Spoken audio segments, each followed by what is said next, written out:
Salutations, Legion of Doom. Welcome to Podcast of a Storm, where social awkward outcasts, crazy weirdos, and all the odd nerds convene to talk and debate all things pop culture. With me, as always, is my co-host, the nerdy occultist, aka the Authenticator, Dalton L. Mortimer.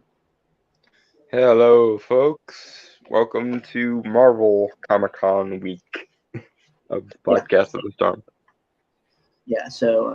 This week we are going to be covering stuff about Marvel and just give our real thoughts on that. Hello, Dragon Turtle says hello from the other side of the chat. Mm-hmm. And yes, for those it may concern, I have watched all of Netflix's The Sandman, and I am grieving the death of the thing that pulled me off the ledge once. But we will discuss that in 2 weeks, because we have the miscellaneous week next week, and then we will be reviewing Brainstormer's access to Netflix willing The Sandman, and I will be raging. Yeah. Anyway. So this is from Marvel.com. San Diego Comic-Con 2022. All of the Marvel Studios news coming out of Hall H at San Diego Comic-Con. This is by Rachel Page. This was published July 23rd, 2022. And Don sent me this, right? I think you actually sent pretty much everything. Yeah, I sent everything this week, and then we decided to organize it into like theme weeks. DC stuff last week, Marvel stuff this week, miscellaneous stuff the week after. Mm-hmm. Yeah. Oh, right. I forgot to read the subheader.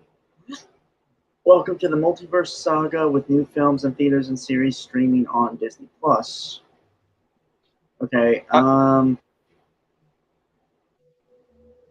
fine with there being a multiverse saga. It's fine, but wouldn't have been the direction I would have gone with it. I would have gone into the weirder side of Marvel, the cosmic entities and so on. But I guess from what I hear, they are planning on doing the Eternity Saga next. So maybe this is just the intermediary phase in between the Infinity Gauntlet storyline and the finally using the cosmic entities for something, please, storyline. Right. So, this will tide me over, and Doctor Strange is by default a main character in it. So, yay.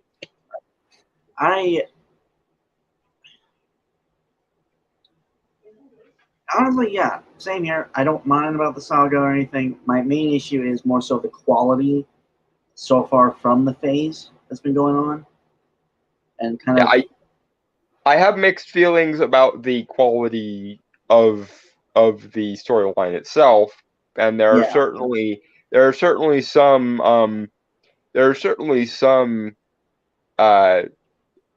potential movies that not only am I going to avoid like they're the plague, but I'm just going to laugh at the fact that someone thought this was a good idea. Yeah. And I'm going to wait for the inevitable crash and burn of it. But there are ideas in here that could work if they're done reasonably well. Please. Right, and we talked ad nauseum in various podcasts about like kind of the issues that have presented itself so far in Phase 4, which I think are going to start bleeding over into the saga itself. Yeah, the cracks in the Marvel marble are showing, which I'm not going to even attempt to say again because that just even I'm getting tongue-tied by that, and I don't usually get tongue-tied by that. But mainly, and again, this isn't even like. And no, it's not majoritarily the wokeness or the my fan outrage derp derp. It legitimately is just the quality. Like we talked like about the series on Disney Plus and stuff. Yes, where, like, and yes, don't get it twisted. I do think wokeness and the deliberate fan objection is a problem, and they both can be a problem. But at least for now, the only movie that was absolutely tanked by all that bullshit was Eternals. And that was more to do with the fact that even though you had three successful Jack Kirby-esque movies with the Guardians movies and with Thor Ragnarok, they for some reason decided to turn the Eternals, which is Jack Kirby's most Jack Kirby story in the Marvel Universe, into an Oscar bait trash movie that was Chloe Zhao's attempt to mimic Denis Villeneuve, who was in turn mimicking Christopher Nolan, who was in turn not all that great to begin with. So that was the problem with Eternals more than the wokeness. Right, and another is the major issue is like it's just building and building and building. There's no payoff. Like there's no. Yeah, it builds to what is it's like we're building. Okay, what are you building to? We don't know. We will let you know when we get there. Right. Okay. And again, the issue, particularly because I'm sure some people will argue about that, is the issue with like building up is that it becomes so interconnected. And I'm not saying that is, like I don't mind the interconnectedness. It's just that it does sacrifice that there's no successful payoff in the property itself. It's the issue. It's not even necessarily an issue with overcomplicating the interconnectedness. It's that interconnectedness never amounts to anything. When the whole point of the MCU when it started was we're going to interconnect these so we can tell bigger, more complicated stories that we otherwise couldn't tell if they were all separate stories. And that was always a good selling point. The problem is, at some point, you actually have to start cashing in your chips to get something out of it. It's the perfect example is WandaVision. There is so many ways that series could have paid off. All of the Easter eggs that they were throwing in, all the Mephisto Easter eggs, all the multiverse Easter eggs with Evan Peters, all of the the three witches iconography that was going on there, and so on and so forth. But instead of having even an attempt to meaningfully pay off any of these, we get it all reduced to a tee hee, aren't the fans silly for caring about all these things we set up? Boner joke. Yeah, anyway, we should actually. Yeah. Moving on. Marvel Studios returned to Hall H at San Diego Comic-Con 2022 and packed a punch with a robust rollout of series and films coming soon to the Marvel Cinematic Universe.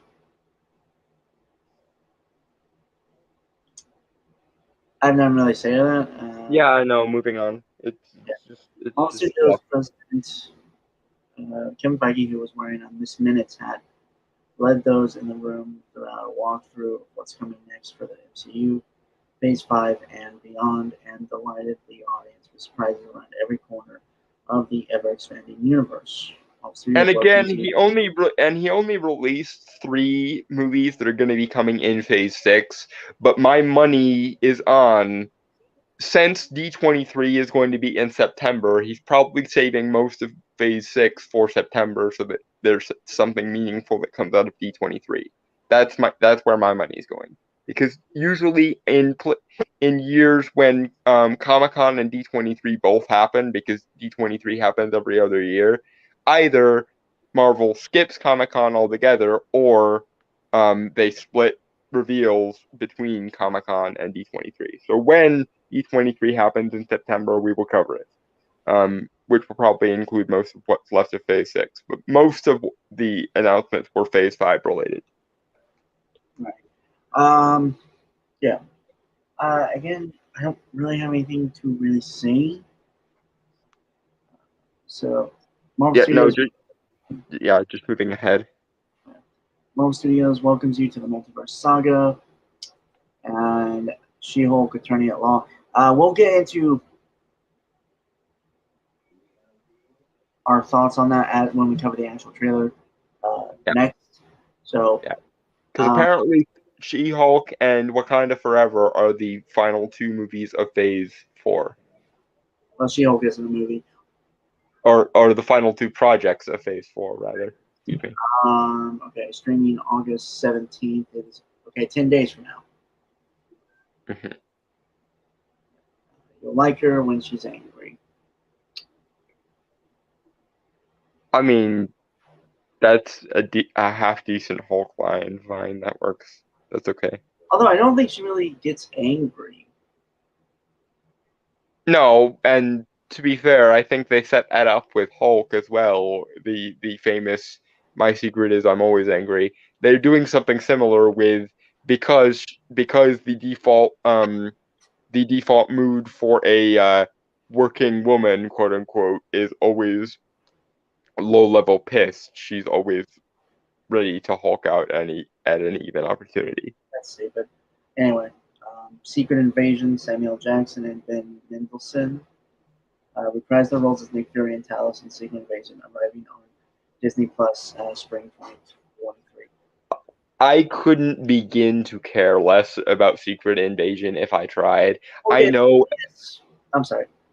I know everyone loves the Skrulls and the Who's a Skrull game, but I hate the Who's a Skrull game because, quite frankly, a lot of these characters haven't been solidly enough set up that you can pull the switcheroo card on them. The only character that should be pulling the switcheroo card on is Captain Marvel, and that's mostly because Captain Marvel is a bitch, largely because of the influence of the actor who plays her.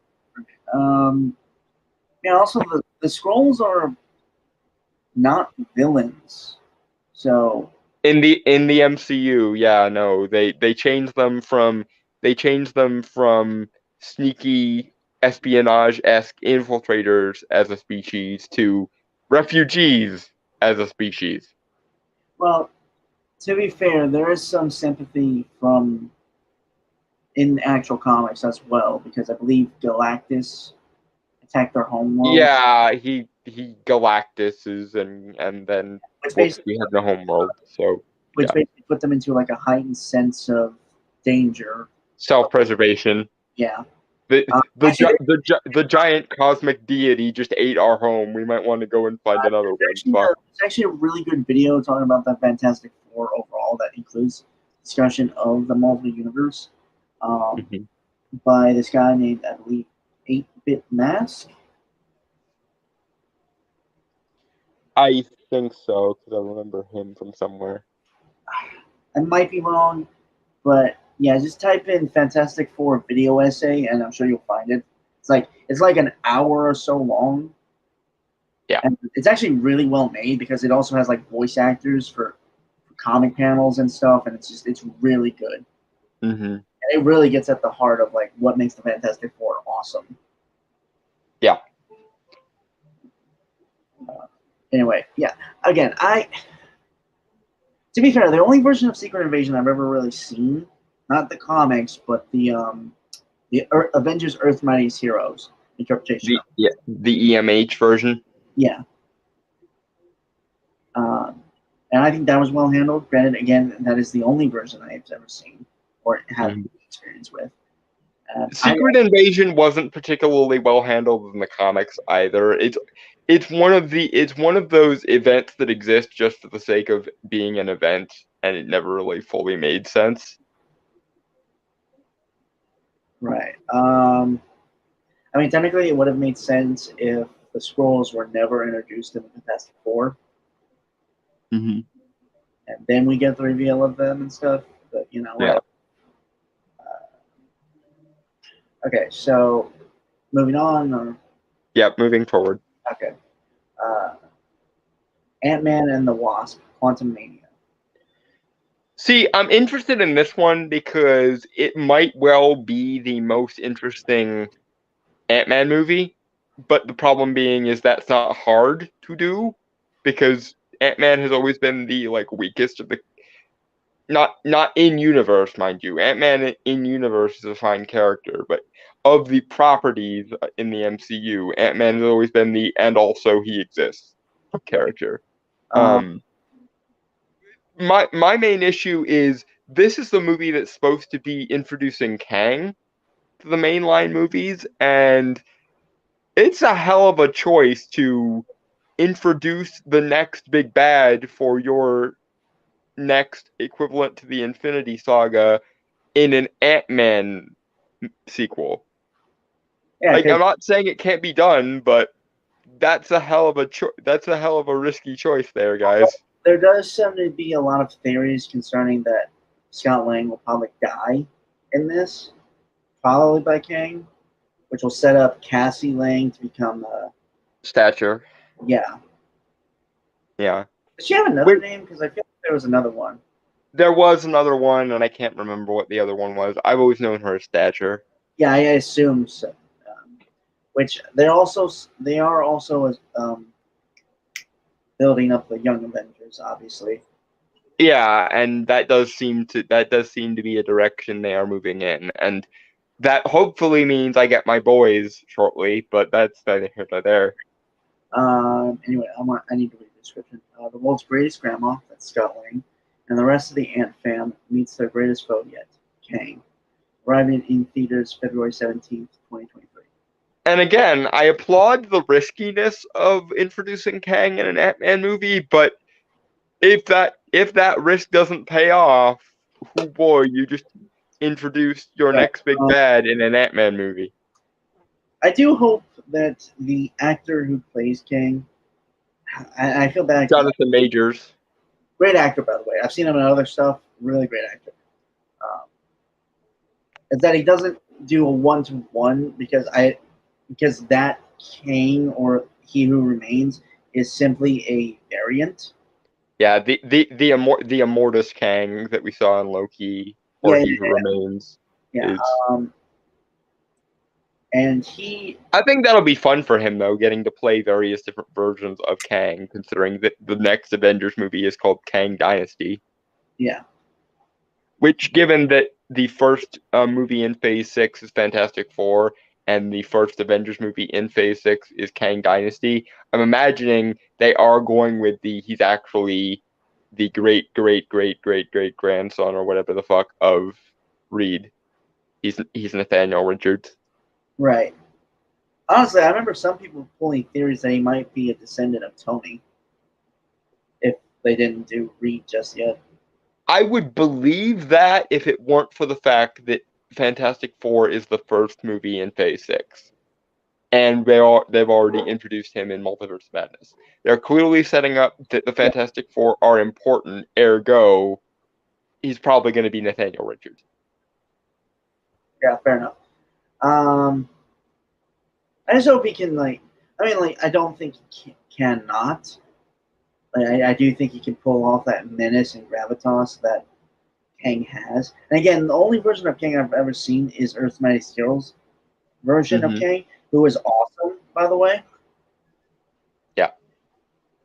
My main issue is Peyton Reed is one of the most banal and forgettable directors in the MCU bullpen of directors.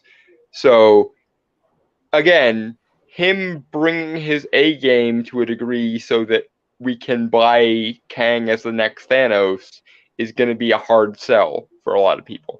I can buy it because I know Kang from the old days, and I'm interested to see Ant-Man go full quantum because the quantum realm has always been the most interesting part of Ant-Man for me. Or in the comics, it was referred to as the microverse. But yeah, but that's really neither here nor there. Anyway, on with the thing. Yeah. Guardians of the Galaxy Volume 3, Star-Lord, Rocket, Groot, Drax, Mantis, Nebula, and the rest of the Guardians of the Galaxy are back for this cosmic adventure arriving in theaters May 5th, 2023. See, I don't think there's a single way that I couldn't be excited for Guardians 3. Yeah, God, I'm going to sound like an asshole. There are some things I have issue with. That are mainly a fault of Endgame and Thor: Love and Thunder. Yeah, there's that. So that is kind of my issue. My main issue is we all know that they're going to be introducing Adam Warlock in Guardians 3 and also the High Evolutionary. I'm grateful finally to see the High Evolutionary, and it seems like the movie is also going to be very Rocket focused because the High Evolutionary created Rocket Raccoon, and that seems to be the backstory they're going with, which also means that Rocket's probably gonna die in the movie, which I'm mostly fine with. Fuck but you.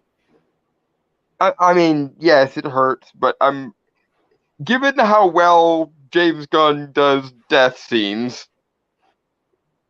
Oh yeah, no, like honestly, the most recent movies within the last decade that I think are actually really good are James Gunn movies, specifically Guardians of the Galaxy Volume 2 and the Suicide Squad. Yeah, I mean, it's a toss-up which is more emotional, the I'm Mary Poppins y'all scene or the I'm a superhero scene with Polka Dot Man, but they are James Gunn is good at death scenes, man. It's weird that right. It is weird that the scene that kind of almost got me is Rick Flagg's death in Suicide Squad. Mm. I don't know. It had a layer of gravitas to it, or melancholy. I mean, I really hope that if they do a Suicide Squad 3, they'll bring James Gunn back to do it because I want more of that version of the Suicide Squad. Yeah, but yeah, I really got nothing really to say. Like, I'm hopeful. You know, I don't think it's going to be bad. I think it's going to be one of the better ones, obviously. And I think James Gunn is going to put even more effort in because this is his return to form after the whole debacle that was the joke gate thing from a couple of years ago. Right. Anyway, moving on. Yeah. All right. Black Panther: Wakanda Forever, a brand new teaser trailer and poster for the upcoming movie have arrived. Once again, inviting viewers back to Wakanda, arriving in theaters November 11th, 2022. Oh, hey. Yeah, we will. We will address that in a bit here. Yeah, we'll talk about that when we actually get into the trailer. So Echo. I couldn't be. Hawkeye. Go ahead. Sorry. Maya Lopez's ruthless behavior in New York City catches up with her in her hometown, streaming exclusively on Disney Plus in summer 2023. Okay, so Dom, please finish the thought and then I'll go.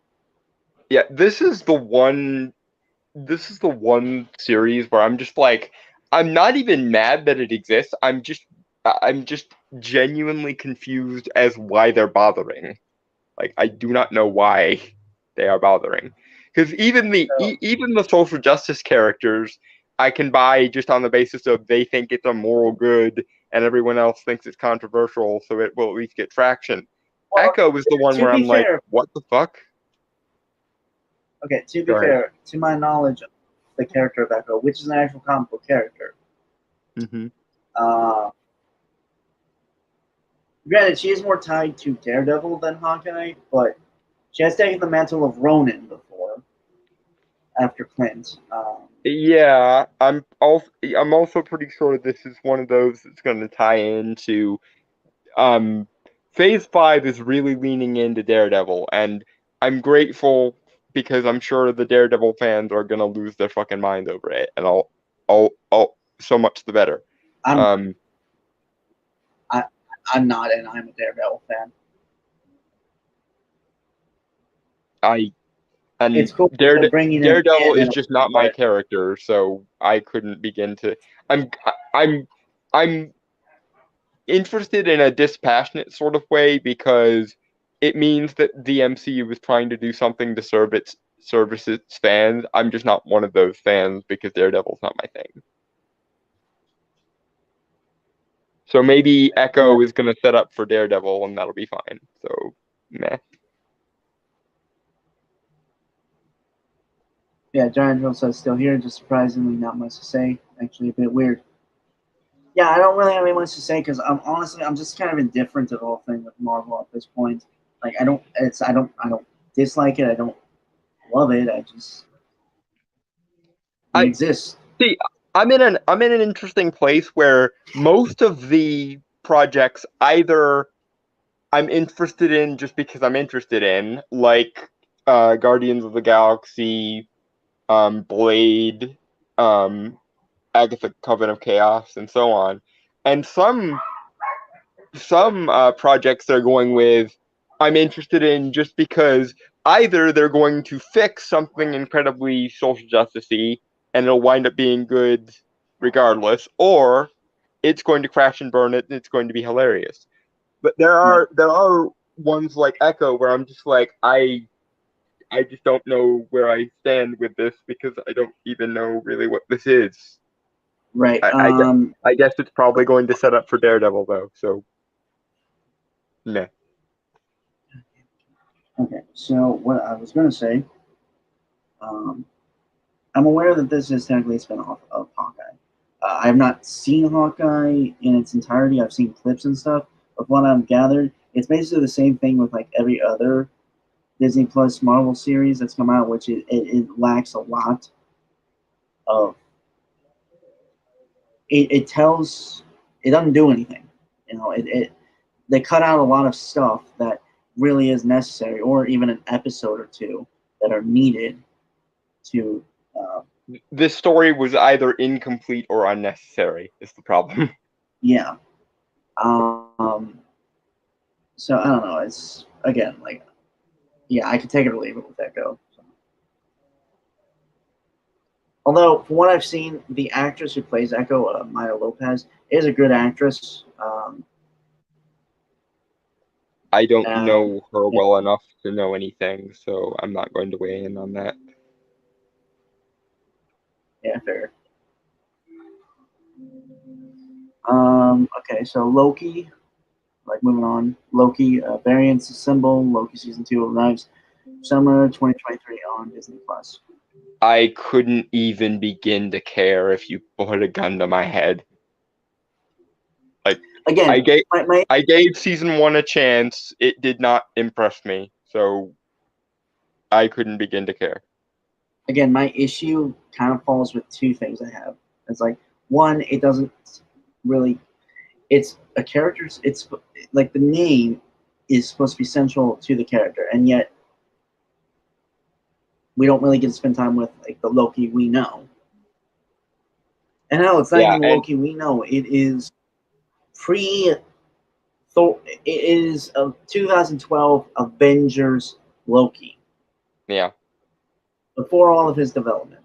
It's an alternate universe Loki who we don't really have much incentive to care about other than the fact that we're supposed to. So I'm going to continue my thoughts.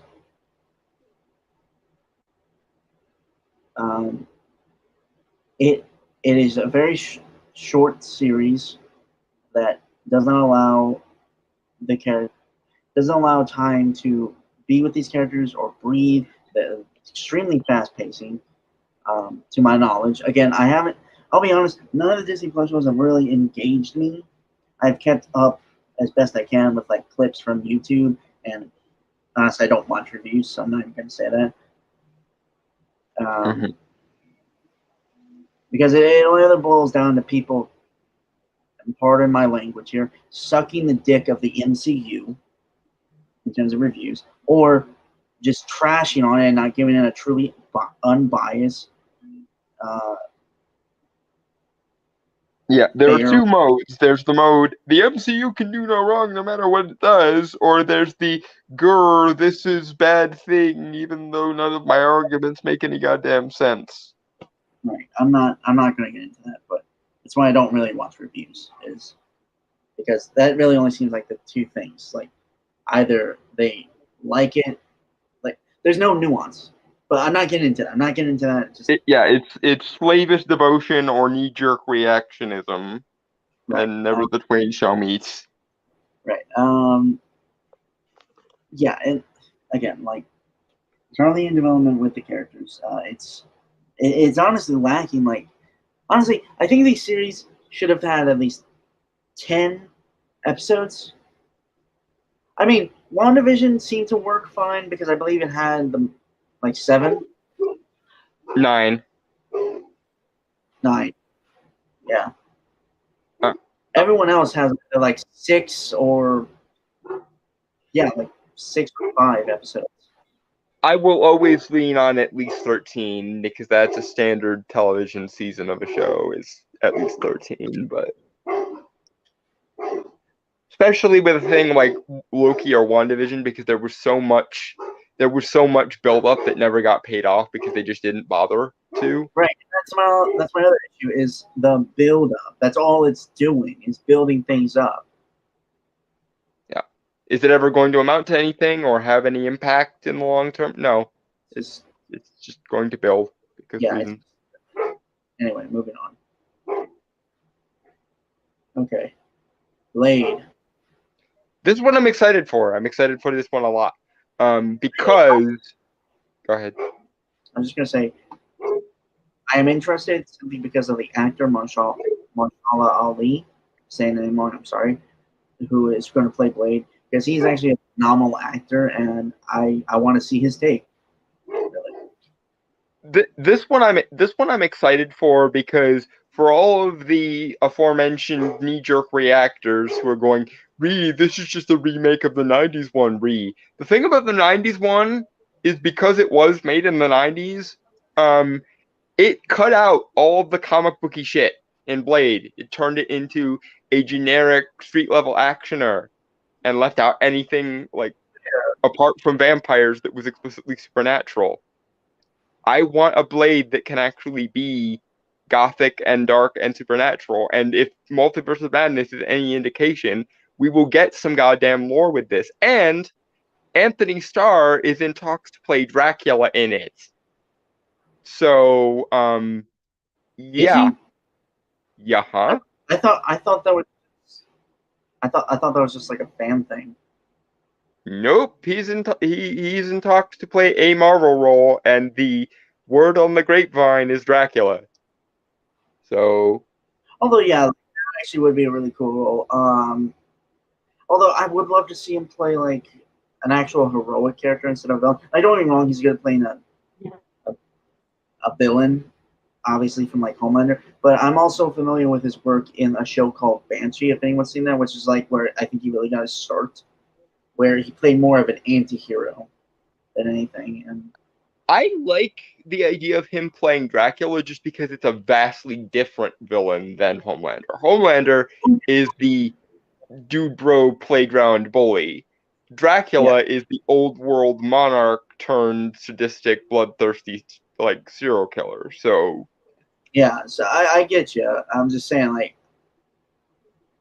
I can't think of a hero that I would like to see him play as if he was in the MCU. Sentry would be nice. He'd be a good choice for Sentry. Oh yeah, no, like his amazing like subtlety of acting would be amazing for that character because it actually is very much similar to Homelander, but not a complete piece of shit.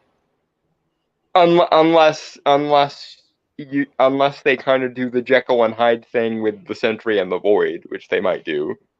Well, I mean, technically the Void. Yeah. Anyway, that's all completely off topic. Yeah. Yeah, I'm not like that's like I don't really have anything to say like negative or positive just because like we haven't seen anything. Right. To be fair. But I'm excited. Go ahead. The thing I'm most worried about is the style. Because say what you want about the 90s Blade movies, they still have a style to them. Yeah. I'd say more so in the second one where Guillermo del Toro directed and stuff. Well, yeah, that's because Guillermo del Toro is Guillermo del Toro, and nothing bad shall be ever said about Guillermo del Toro on this show as long as I draw breath. What I'm worried is that they could do a Netflix thing where they make no wrong. Some of the Netflix Marvel shows had a unique style to them, specifically Daredevil and kind of Luke Cage, mainly those two. I don't think you have to worry about that because A, this is a movie, not a show. B, they're setting up Midnight Suns. But that's not what I meant. What I meant is on the technical side of what will it look like. That is the issue. That is what I'm worried about. I think they're gonna follow. Go ahead. I'm worried that they're gonna make it look like Shang-Chi. Yeah, no, What I mean by that. Go ahead. What I mean by that is it tries to emulate style, but it doesn't have its own voice. That is what I'm worried about. I think, if anything, it's probably going to follow in the footsteps of Multiverse of Madness because that seems to be the Marvel supernatural horror direction that they're going for. So, if anything, it's going to resemble Multiverse of Madness more than it's going to resemble Shang-Chi, which I'm fine with. And again, I'm just happy we might get a Blade that's actually focusing on the supernatural aspects of Blade instead of just making him the vampire assassin thug dude. Right. Well, to be fair, I think that was just also one constraint of the time, and also just I know it's where the genre was at the time. I'm just saying I keep seeing people going, why would you do a remake of Blade? And I'm like, dude, because it's not a remake of Blade. There's so much Blade lore that they left out of the first one, you don't even have any idea.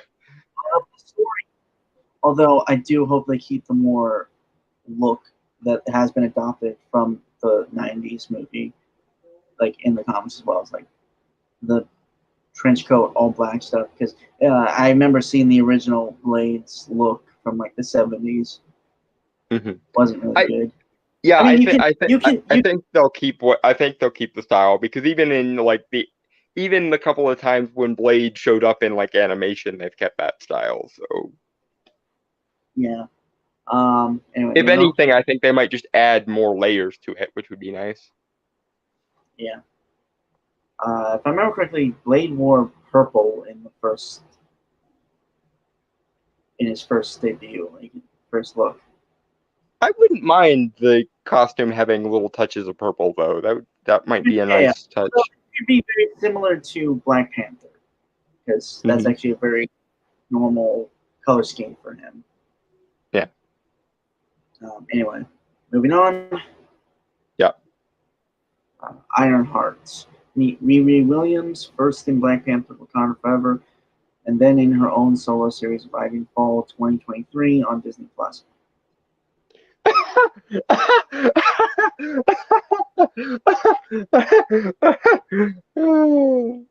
is gonna be funny. This is gonna be funny because it's gonna crash and burn, and it's gonna be fucking hilarious. Or they're gonna manage to save it, and that's also gonna be fucking hilarious. Okay, so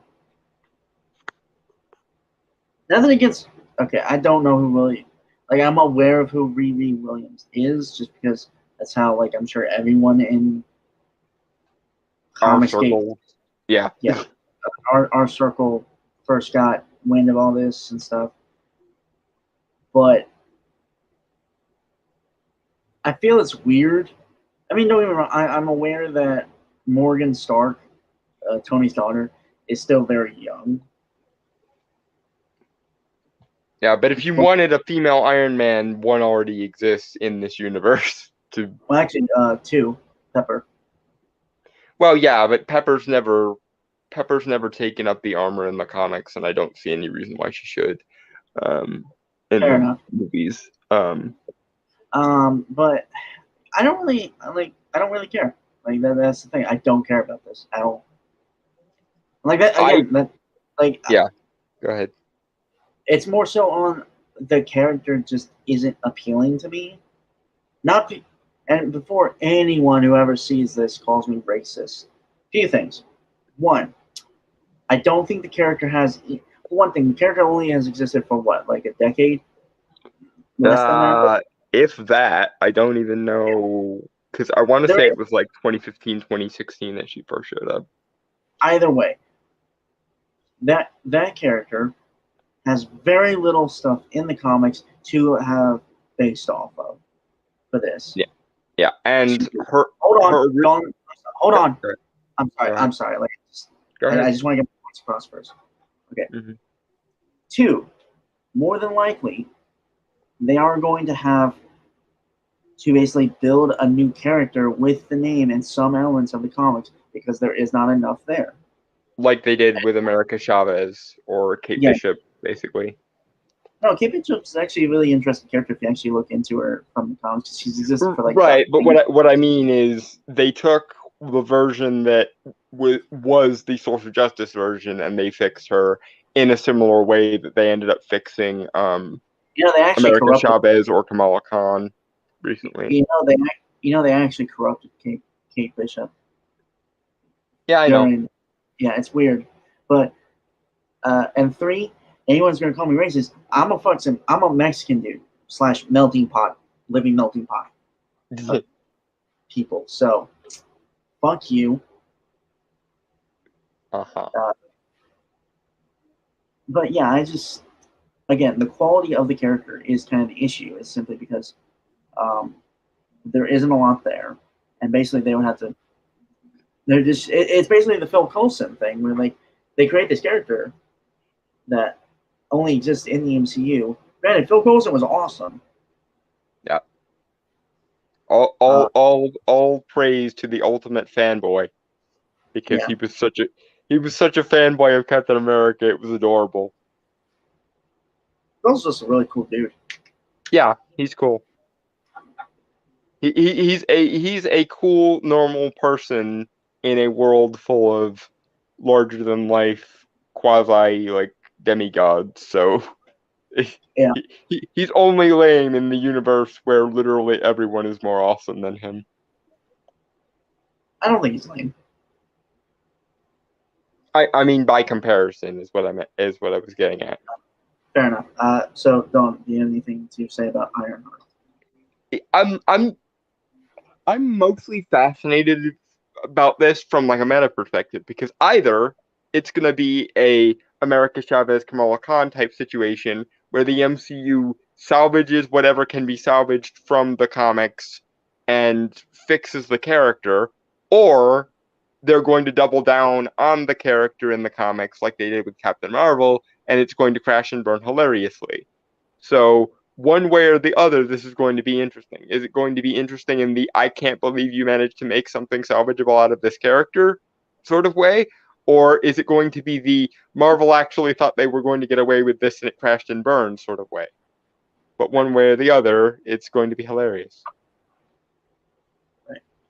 Moving on? Yes. Alright, so Agatha, Coven of Chaos. Hold on, Dalton. Who's been messing up everything? You know the rest. Find out what she's been up to in Agatha, Coven of Chaos, arriving winter 2023 on Disney Plus. When does Blade come out? Because I want to double check that, because in November a say November 2023. Okay, so this could functionally be a follow-up to Blade then. Which it should be, because the supernatural element should be as closely tied together as they can be.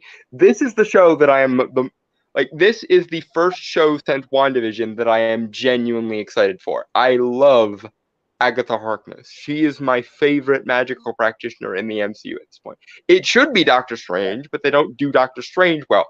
Agatha has the added bonus of kind of having an almost grandmotherly aspect to her. She has a very old school nurturing vibe to her, whenever she's dealing with Wanda, that I've always liked. And also she is the only magical practitioner in the entire MCU at this point that I feel like I could genuinely talk shop with.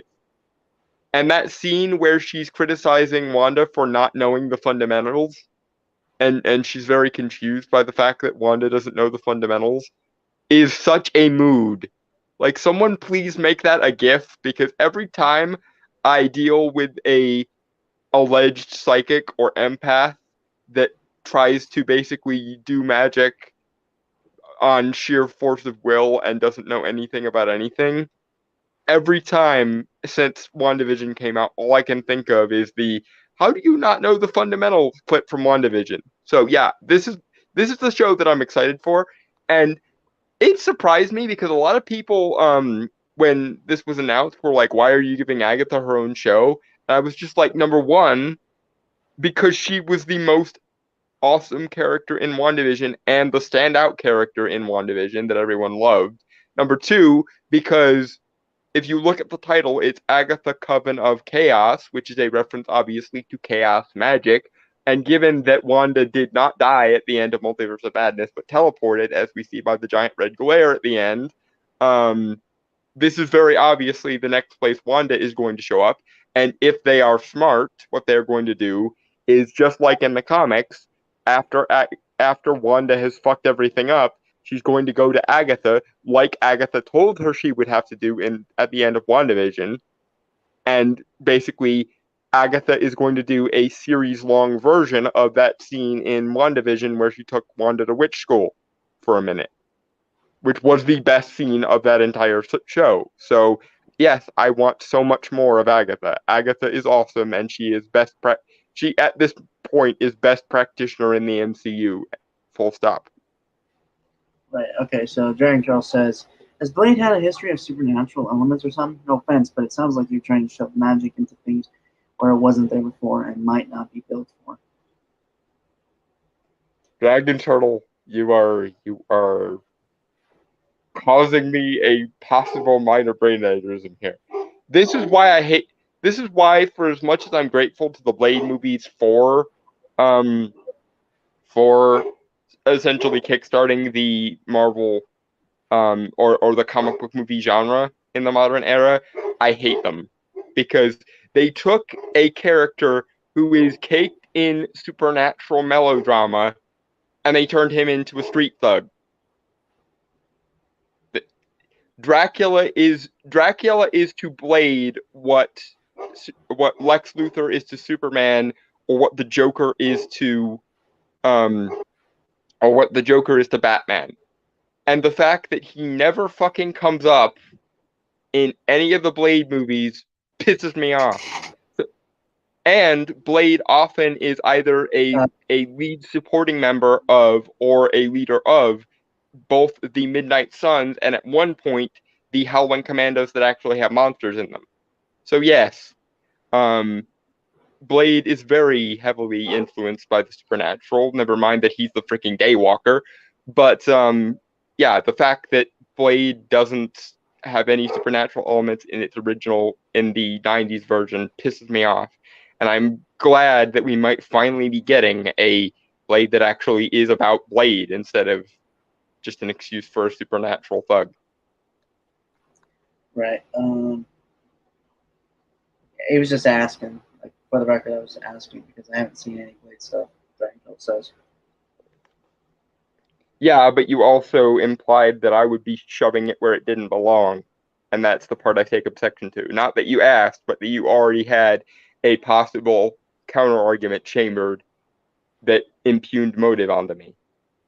You know how I feel about impugning motives onto me. When people impugn motives, I will defend myself, God damn it.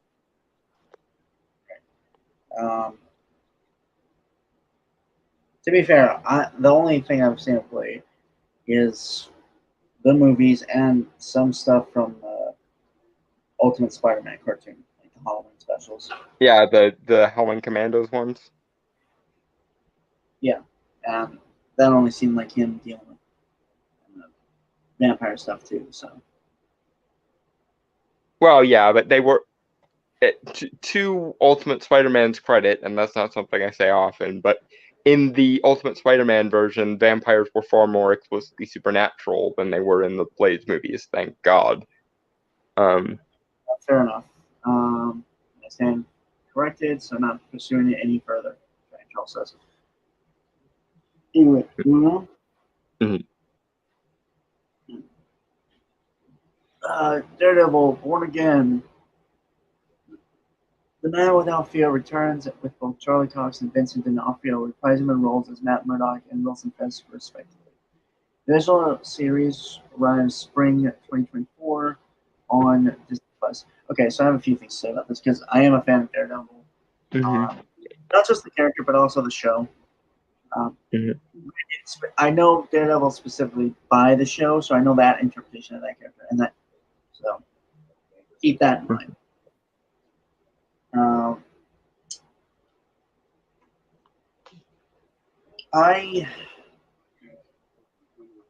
So this is weird. I honestly don't think they should have put Daredevil in the MCU.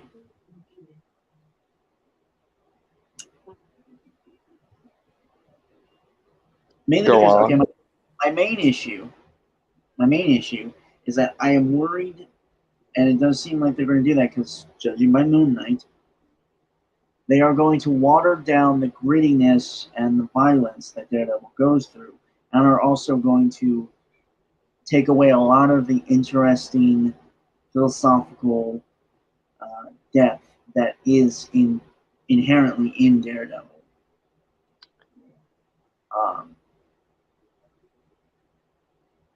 And I'm also worried because the original Daredevil series on Netflix had this just amazing, unique style to it in terms of its action, the way it's filmed, the music, even. And I'm worried that it's just going to become another generic Marvel product or MCU product. And the care, not even to mention, like, it says a series, and again, from what we've seen of the Disney Plus series, I'm worried that they are going to basically make a rush job of it. In the MCU's defense on this one, they're giving him 19 episodes. Okay, that I didn't know, and granted, we have 2 years still, so. Also, they're putting Daredevil in She-Hulk, Echo, one other thing at least, and then this. So, but again, just because they put him in doesn't mean they're going to get the character right. Not necessarily, but at least implies they're planning on taking the character relatively seriously. Also, the title is Born Again, which is probably Daredevil's darkest and most dramatic storyline. Netflix already did that, though. Pretty well, I might add. But also the fact is that, I don't know, they really should have just made the original Netflix series as canon, is what they should have done. They should have been canon all along, because they should have been closely. The TV shows and the movies should have been tied closer together to begin with, but oh well. Again, so I personally don't think this is a good idea. Based on what I had stated earlier, I hope I'm wrong, but based on the track record of the MCU lately with their series, I don't think that's going to happen. Yeah, I don't really have skin in this particular game, so I will defer to those that actually care about Daredevil. All right, moving on. Captain America: New World Order. Sam Wilson is the new man with a plan, arriving in theaters May 3rd, 2024. This one is yet another one that I probably should laugh hysterically at, because number one, it's a continue. Go ahead. No, please finish your thing. Because number one, it's a continuation of Falcon and the Winter Soldier, which is the worst MCU TV show yet. Number 2, it's the most controversial of the MCU TV shows and or concepts. Number 3, it's a concept that most of the fan base doesn't like to begin with. And number 4, you named it New World Order. How do you think the conspiracy theorist parts of the anti-SJW movement are going to take that? Because that is a title which is going to wind up getting memed to death. I will put money on it now. It's going to get memed to death, and it's going to be tied in with all the Klaus Schwab World Economic Forum bullshit. Hear me now, quote me later.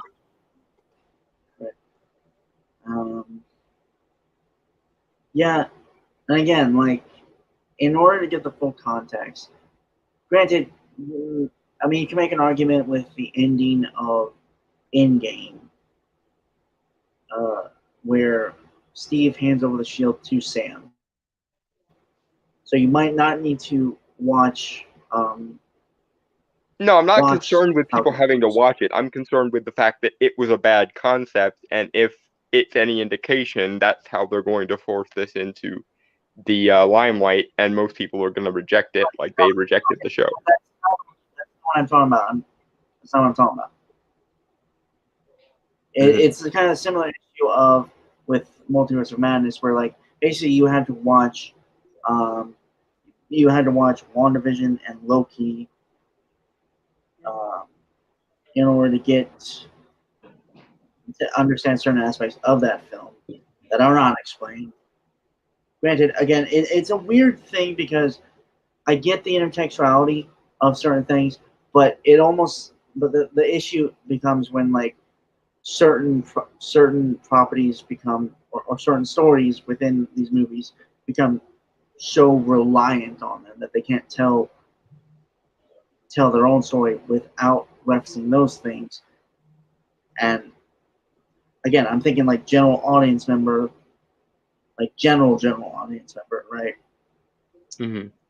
Might not be able to understand what is going on. Well, I don't even think that's so much the issue, so much as it was a bad idea in Falcon and Winter Soldier.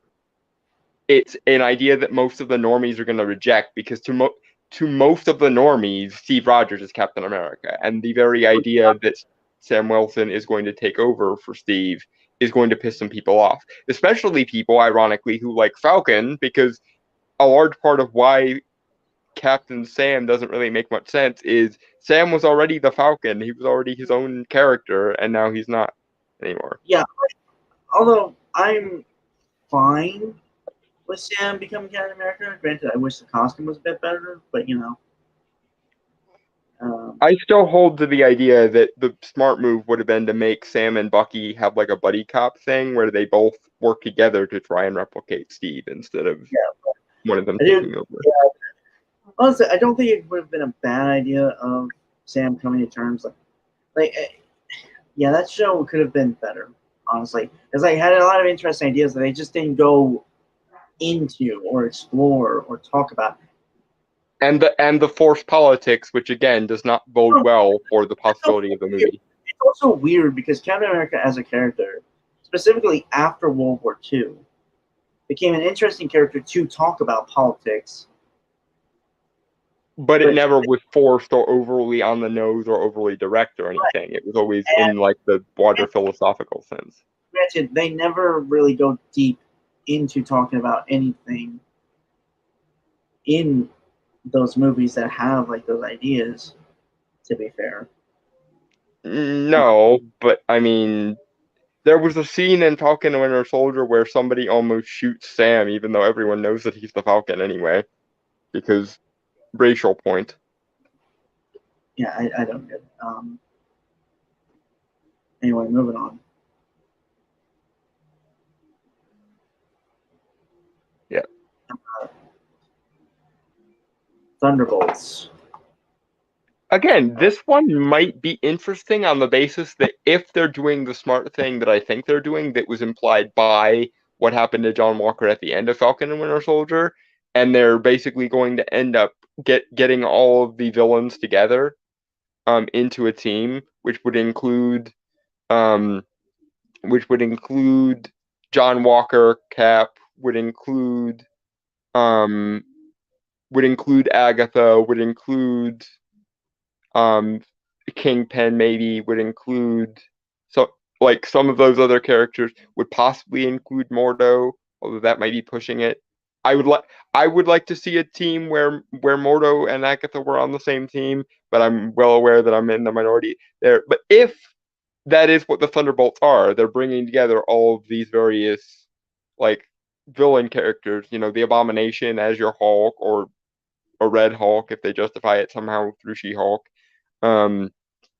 If they do that, if they bring together all these characters, that could be interesting, and the dynamics between those characters could be interesting for exactly the same reason as Suicide Squad is interesting, or as the same reason as all the superhero team-ups are interesting if you work the character dynamics in well. Plus more Agatha, which is always good. An exciting new group of heroes arriving in theaters July 26, 2024. They're not heroes, but oh well. Well, I mean, technically, in certain iterations. Well, anti-heroes at best, but I think it's just this series is too far out, and we don't really have enough background on it. So most of the people. Okay, so the one I'm most familiar with in terms of incarnation of the Thunderbolts is and again, as much as I hate to say it, the Avengers Assemble cartoon from early 2010s, which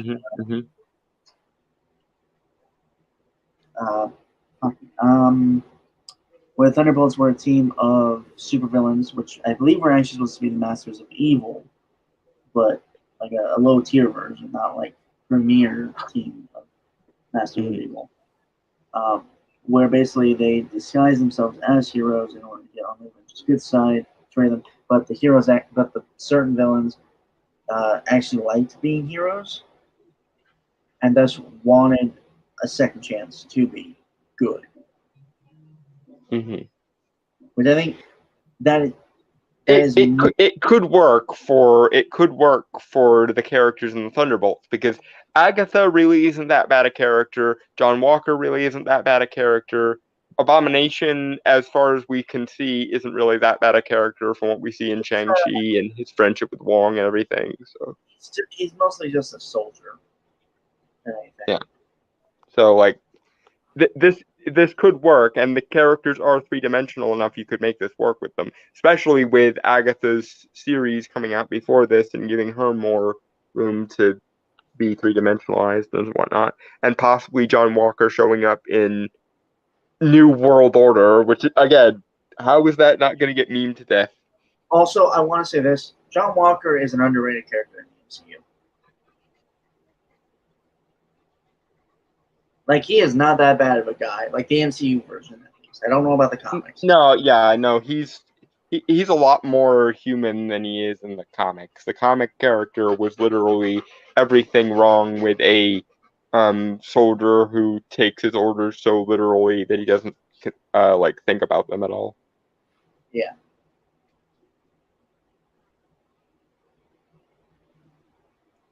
Anyway, moving on.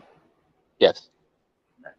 Fantastic Four, Marvel's first family, arrives in theaters November 8th, 2024.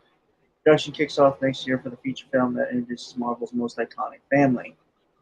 Yes, the first movie of Phase 6. I am interested, at the very least, to see how they do this.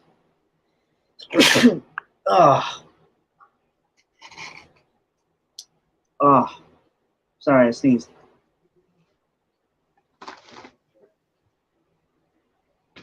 But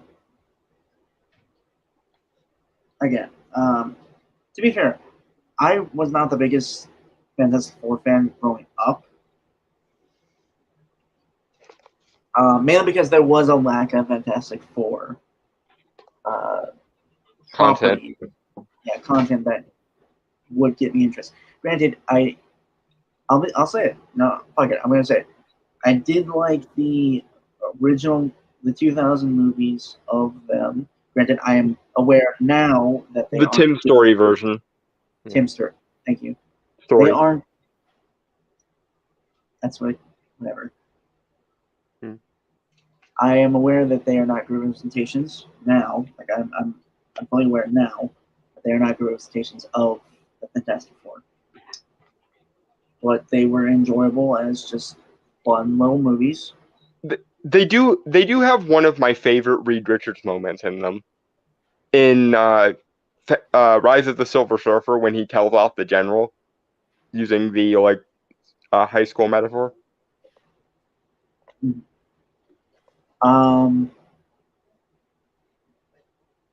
I think, again, the issue I think is more so style, because Fantastic Four, in my opinion, like if you were to do a movie adaptation of them, is you gotta go weird. Yeah, that's always been what's missing in the Fantastic Four adaptations. Has been they've been so ashamed to go full comic book, and they need to go full comic book already. Right. And make Doom an actual goddamn sorcerer while you're at it, please. Right. Okay. Yeah. So I'm kind of worried that it's going to be very much like it's not going to have a style to it. It's not going it's not going to have a unique voice to it. It's going to be very bare bones, and also possibly another major issue is that they forget the core of, like with Spider-Man. No, I'm not going to let that go.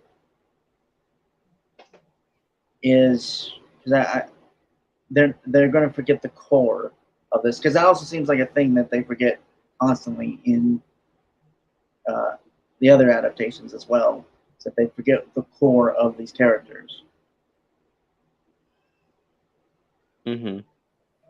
But given the way it's described as Marvel's first family and the fact that Kevin Feige has been waiting to do the Fantastic Four for years, I don't think so. I think they're finally going to go, hey guys, this is how you do a proper Fantastic Four.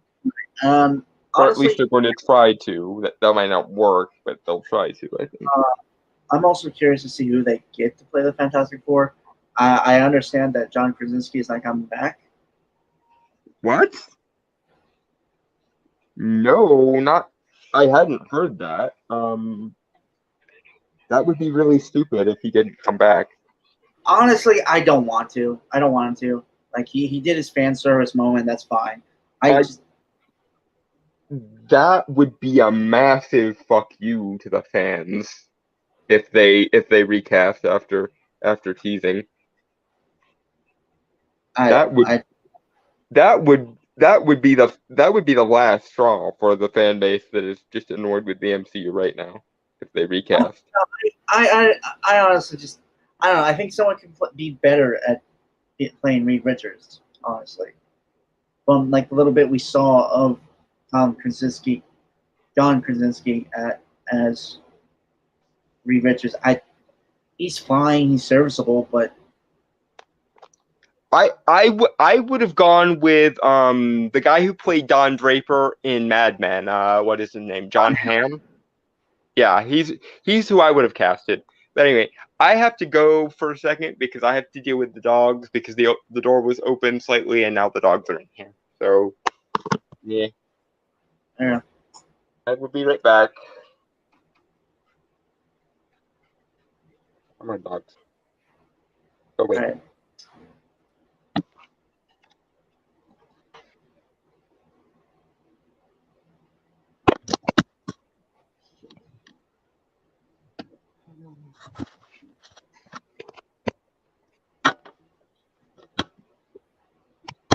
Yeah. No. Move, dogs. Go.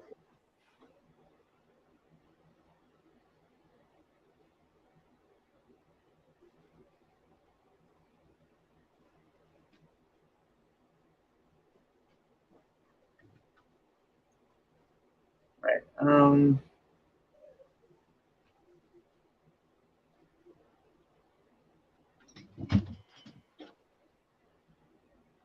Again, I think my major issue is like on a technical level. I hope these movies have their own unique voice to them. It's all. Creativity.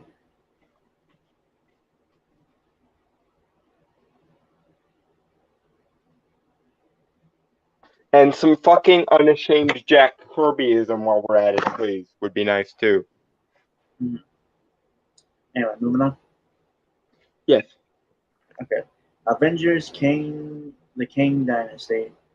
Phase 6 of the Marvel Cinematic Universe promises compelling storytelling and continues in theaters May 2nd, 2025.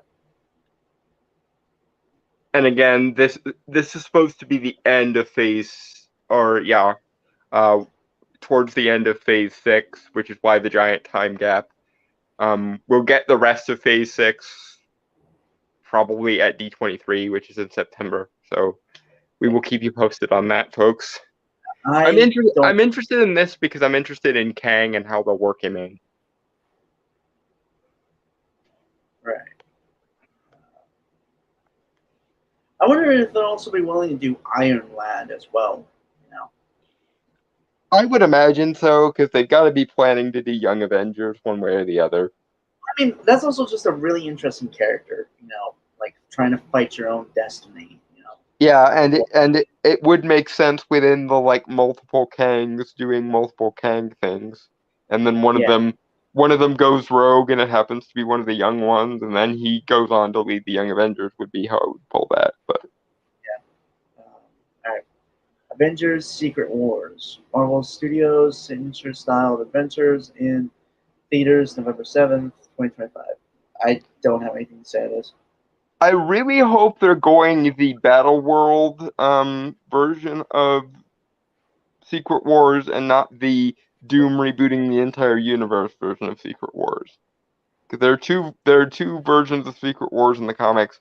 One of them involves Battle World, which is the one I think most people are wanting to see, and the other one involves just Doom being stupid, and that's how we got all New World different. Okay. Okay. Yeah. I kind of would hope for the former, honestly. Because like a asteroid crafted from bits and pieces of like broken shards of alternate universes is just cool. And if Kang is one of the instigators of putting people on Battle World, and like the Grandmaster and the Collector are another aspect of it, because that's something that Kevin Feige has alluded to, that would also be cool. Like superheroes in gladiatorial arenas levels of awesome is where we're going with Battle World. And that'd be cool.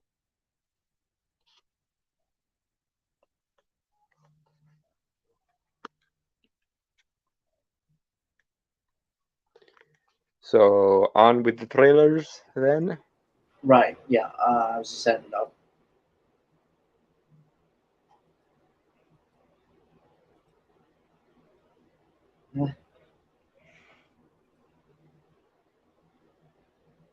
Alright, so this is the official trailer for She-Hulk Attorney at Law. I'm going to hold my thoughts on it until we actually get into it, to be completely fair. Mm-hmm. Okay, hold on, let me check comments. And no new comments, okay. So, giant green banana? Zucchini. That works. Zucchini. Well, any Eagle Eye fans of the MCU will get that. Yeah, phrasing. But yes, zucchini.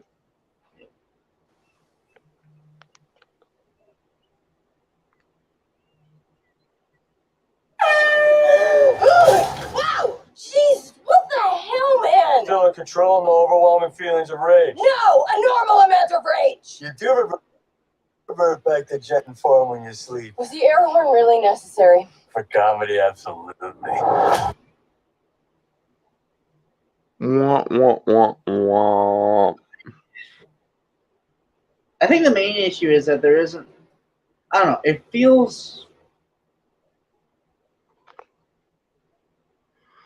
Okay, this is actually a thing I remember some people saying is like. There always seems to be a weird pause when Marvel movies or properties do these jokes. Like, yeah. For the laughter. Pause for laughter.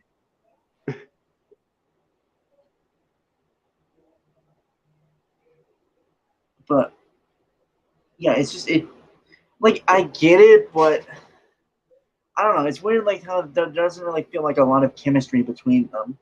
You know. Well, the other thing is the characters in. Go ahead.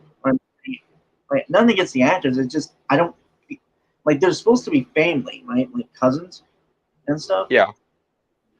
I don't feel that. Like I don't, like they're the chemistry between them just doesn't feel like how a family would be. The we grew up together chemistry isn't there. Yeah. Yeah. But I think one of the reasons why so much of the comedy falls flat is the characters don't react. The characters react with like contempt. So we as the audience are more empathizing with the angry character than the funny character. And that's not how that's supposed to work.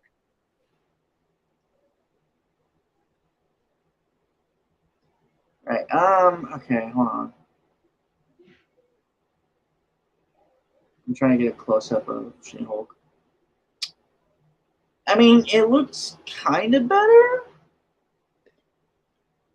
Honestly, I kind of wish they had just used makeup and then used CG to make her larger. That would have been how I would have done it. Or like have I mean, yeah, that would work. I'm not gonna lie. I do think she would have to the actress, and I'm gonna look her up just so like I don't feel like a dick. Tatiana Maslany. Thank you. She was my casting for Clea, but I guess they wanted her as She-Hulk. So okay. To be fair, I did get Charlize Theron as Clea, so I'm fine. But still. Right. Was I good? And I've seen like clips of her acting and stuff. Like I know she's a good actress. But like I said, like it's not bad per se. Mm. The CGI. I think the issue is it's like with I don't know. It's just it doesn't feel like as natural like Hulk, Mm-hmm. There's a lot of definition in things. Mm-hmm. In terms of the body, like even in the face, like pores or anything. It's like Jim Carrey's The Mask thing, Mm-hmm. like it's featureless. It has like it. You know what I mean? Like I'm trying to explain here. It's old school CG when it could easily be better. Yeah. Yeah. Right. Although I mean, like, granted, the reaction she is giving is like you have an air horn blown right by your ear. Yeah, you're kind of. Yeah. Not the most ceremonious way to be woken up in the morning. Yeah. But I think the thing is, like, it doesn't. I don't know. I think starting the trailer off with this doesn't work. It certainly doesn't help sell anything. Yeah, like it's just one random scene plopped at the beginning. Yeah, and it's again the punchline itself is still very wah wah wah wah. Yeah.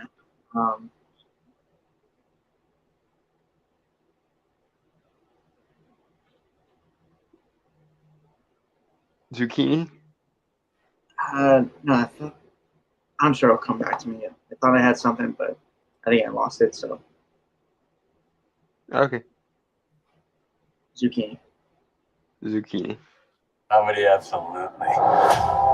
This is a multi-year journey you're about to embark on. Yes. Yeah. Who's your best friend? Nikki. Spandex. Spandex is your best friend. Being a Hulk asks for balance.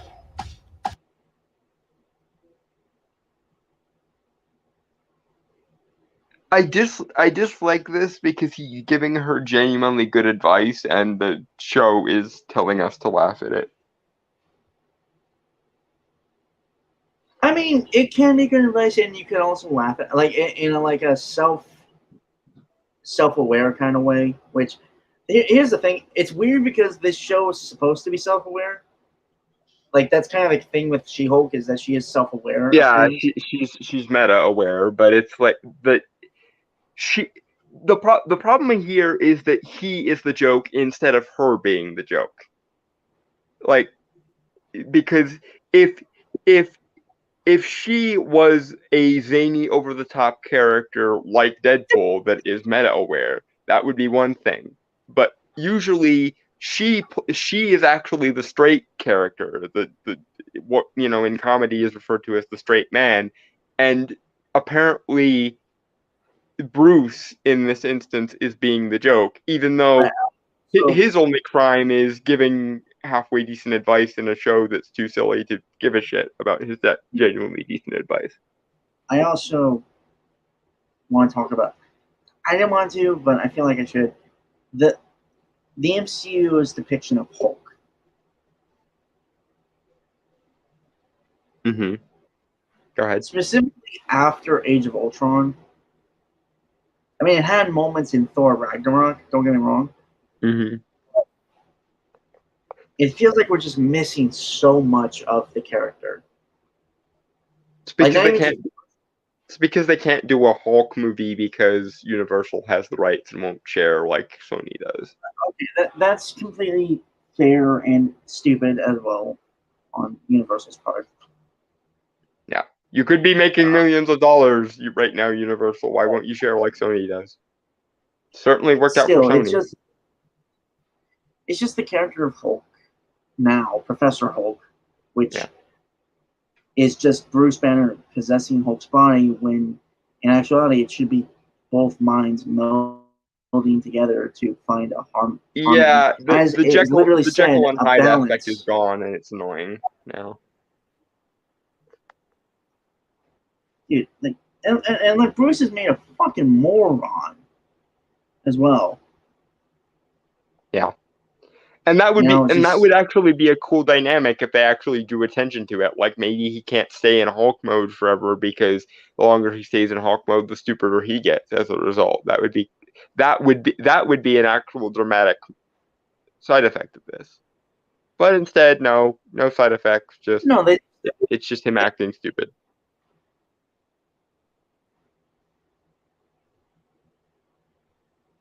Again, I'm just going to point out, Earth's Mightiest Heroes did a really good job of this. Mm-hmm. Honestly, that show was I'd honestly argue was could have been used as a template for the MCU going forward. Yep, yeah, it could have. Anyway, they didn't, because they had to cancel it and bring it back as Avengers Assemble, but oh well. Yeah, cheaply made. Kind of like Spectacular Spider-Man should have been the template for the MCU Spider-Man, but instead they canceled it and made Ultimate instead. Yeah, what's weird, it's technically supposed to be adapted from Bendis' run, but from everything I understand, Bendis' run, Ultimate Spider-Man, the cartoon, is not. No, the problem was they turned Spider-Man into Deadpool. They made him all meta aware and shit. And they also kind of gave him an almost Lizzie McGuire vibe, where his little cartoon avatars will do things for him and stuff. It's weird. Other than that, I just want to say this: is it me, or does the world feel very empty? Yep. Yeah, there's no sense of scale at all, and given that these characters have fuck off super strength, it would be really cool if they had fun with it. Go ahead. Even that, the set, lived in. There's no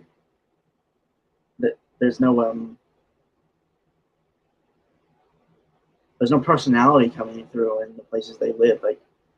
Mm-hmm. You know, like in the shack that Hulk and She-Hulk are at. Like there's no personalization. There's no, I don't know. It's weird to me. It's like it's the same thing. There was actually mentioned in a thing in like a review or a video essay of Avengers Endgame where they talked about like the compound or like how it doesn't even feel it like the Avengers compound.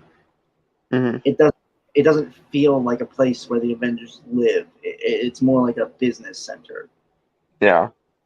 You know, like there's no personal thing. It's very sterile is the problem. Well, the thing is also like it's almost like most of the sets are completely CGI, so.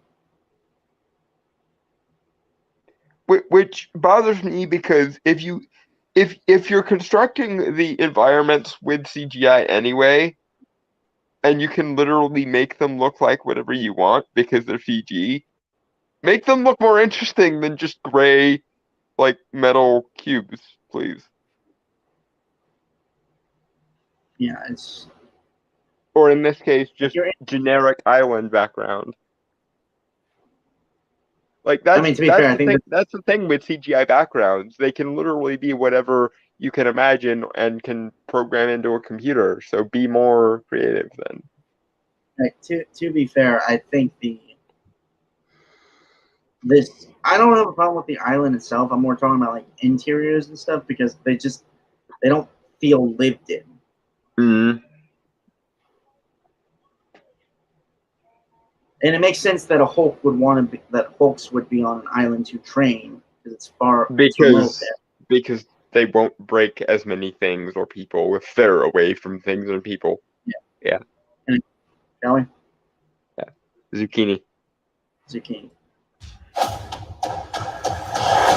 You have so much more to learn. Yes! So I'm clearly nailing it. Oh, sorry. All of these things. If you want to go back to life as a lawyer, I respect that. He doesn't mean that. See now it's also weird. Go ahead. You go first. Well, I'll go. Okay. It's weird that they do the fourth wall break here now. Like to me, that is weird because again, that is a thing that is set up with She-Hulk as a character overall. Yeah, it should have been either at the beginning or saved for the show because like if you're going to establish a fourth wall break, then establish a fourth wall break to begin with. Like with Deadpool. That's Deadpool's gimmick, so they established it in the first like 5 seconds of the trailer because that's his thing. Whereas now it feels right. It feels not only does it break the fourth wall, it breaks immersion because it wasn't happening until 5 seconds ago and now it's happening. Like you can also get away with this, like, and Deadpool's done this, like the movies, narration. You know, that's a thing. Like internal narration or monologues or whatever. Yeah, like there's so many better ways to do this, and they've already been shown how to do this correctly with Deadpool. So it's like, I mean, I guess also like another issue with me is more so the blatantness of it. Like it just comes out of left field, right? But if you're gonna make it that blatant, then do it from the get-go instead of just throwing it in random. Maybe it's just how the trailer is edited, because I'll be honest, this trailer's not great. Like it's very Like honestly, it feels like a very generic trailer.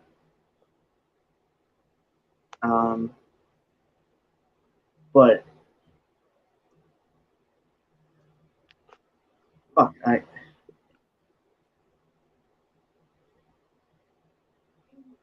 like subtleties of fourth wall breaking, like looking at, like giving slight glances to the camera or something, or like just I never thought I would say this, but I'm gonna say it anyway. Saved by the Bell did fourth wall breaks better than She-Hulk did, or this version of She-Hulk anyway. Right. And again, like I don't want to harp on the CGI. Hello, Jonah. Says I smell green. I think you might either be high or a synesthete. And if you're smelling the color green, then there might be a neurological problem. Right, but again, I do want to bring up the CGI because we have a little more better look here. Is I guess the kind of issue I have. I don't want to harp on the CGI too much because the issues are pretty easy to note. Is the difference between the CGI with Professor Hulk and She-Hulk is She-Hulk looks flawless. There is no like there is no layer of like skin for her. Like it almost looks rubbery, you know? Yeah. Like they need to go through another layer of rendering is what the problem is, I think. Yeah, it's weird to me. Minor quibble though, I'm not sure if it's the way the shot is lit or if it's actually her skin color, but her skin is way too light. Like there's not nearly enough green in her skin. Honestly, I don't know. I don't know which is which because she is in the shade, but Hulk's skin also it's not even that green either. Like it's it's too pale too, and it is a little bit of a problem. Like because at this point, like they don't look any different than people really, other than just that little bit of green tinge. Yeah, it's weird. Anyway, shall we zucchini? We shall zucchini.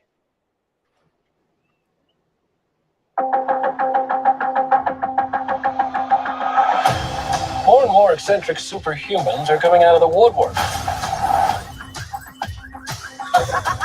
We are going to launch a division for them. And I want the She-Hulk to be the face of it. Jennifer Lopez.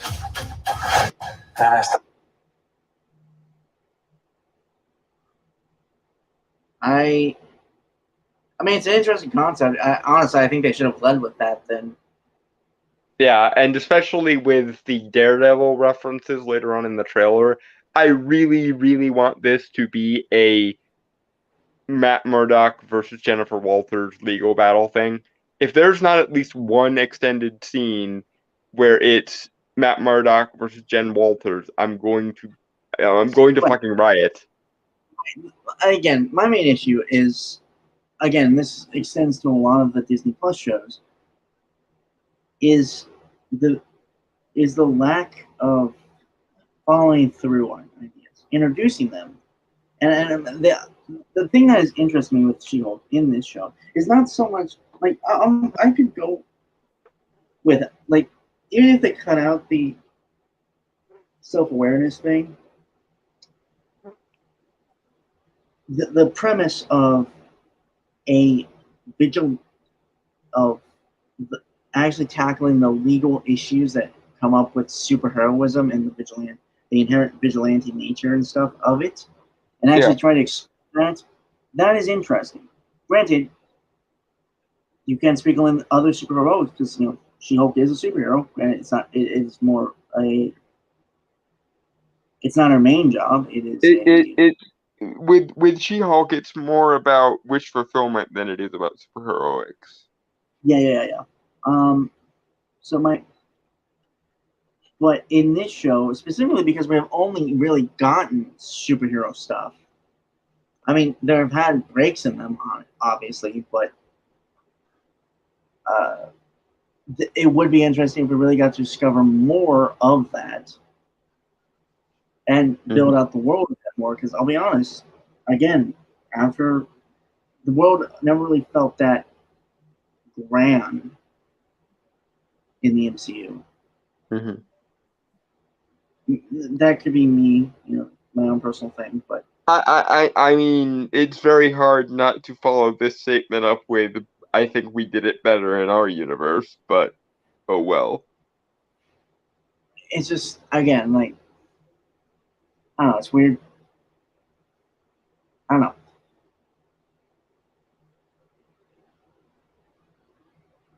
Zucchini? Yeah. Give me a second. Zucchini. Namaste. I have a serious conflict of interest. This man tried to kill my cousin, Bruce. Yeah, that's quite all right. Oh. People only care because I'm representing Emil Blonsky. I think they care because they're like, hey, that girl's great. Okay, so I know it's a comedy, so feel free to tell me I'm over-spurging when I spurg this, but that is one hell of a conflict of interest. No law firm anywhere ever would be okay with that. Right. The thing is, the comedy is not great. Like, honestly, the weirdest thing is, even it's supposed to be a comedy, but there doesn't seem to be any effort put into the comedy. No, it's the Adam Sandler, it's a comedy so we can get away with doing stupid things levels of comedy is where we're at now. Because why the fuck you gotta harp on fucking Adam Sandler, man? Because he's a good example of what I was talking about. It's a comedy so we can get away with doing stupid things. We're not getting into a debate on this. Be here for hours. But yeah, it's weird how Legal Eagle is going to be all over this movie when it drops. I assume that's a YouTuber. Yeah, the guy who does like examining fictional law cases. I've seen him. Oh yeah, I've seen that guy pop up before on my YouTube stuff before. I don't really check out his stuff often, but okay. Yeah, but I never took any like formal understanding of the law, and I've read some like law and logic books, and I've watched a bunch of like Judge Judy, but like I haven't done any formal research on the law, and even I'm just like, the devil, you say that she could just do, she is forced, and also it might, in like a legal ethics sense, be an ethical breach to force her to represent someone who tried to kill. Like this is a conflict of interest in two different ways. There's she can't really be expected to be ethical in relation to someone who just killed her cousin, nor should she. And then there's the ethical issue of her senior partner forcing her into defending him is also an ethical breach. So what the hell? Right. Okay, so I'll just put it at 30 because you kept trying to fucking talk at that time. Mm-hmm. I think. Anyway,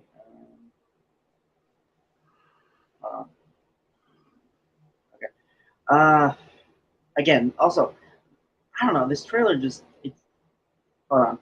Giant Turtle still better than that. The post-ironic, lol, so random, hyper ADHD comedy people keep putting in cartoons. Yeah, well, those people are. I mean, yeah, but modern cartoons are a whole nother barrel of kettles of fish to which we will be shooting in a barrel. Anyway. No? I mean, zucchini. But yes. I'm tired, so give me a break. I know. People only care because I'm representing Emil Blonsky. I think they care because they're like, hey, that girl's great.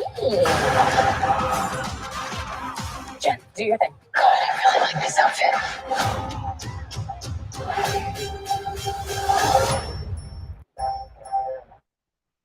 I'm not proud of this.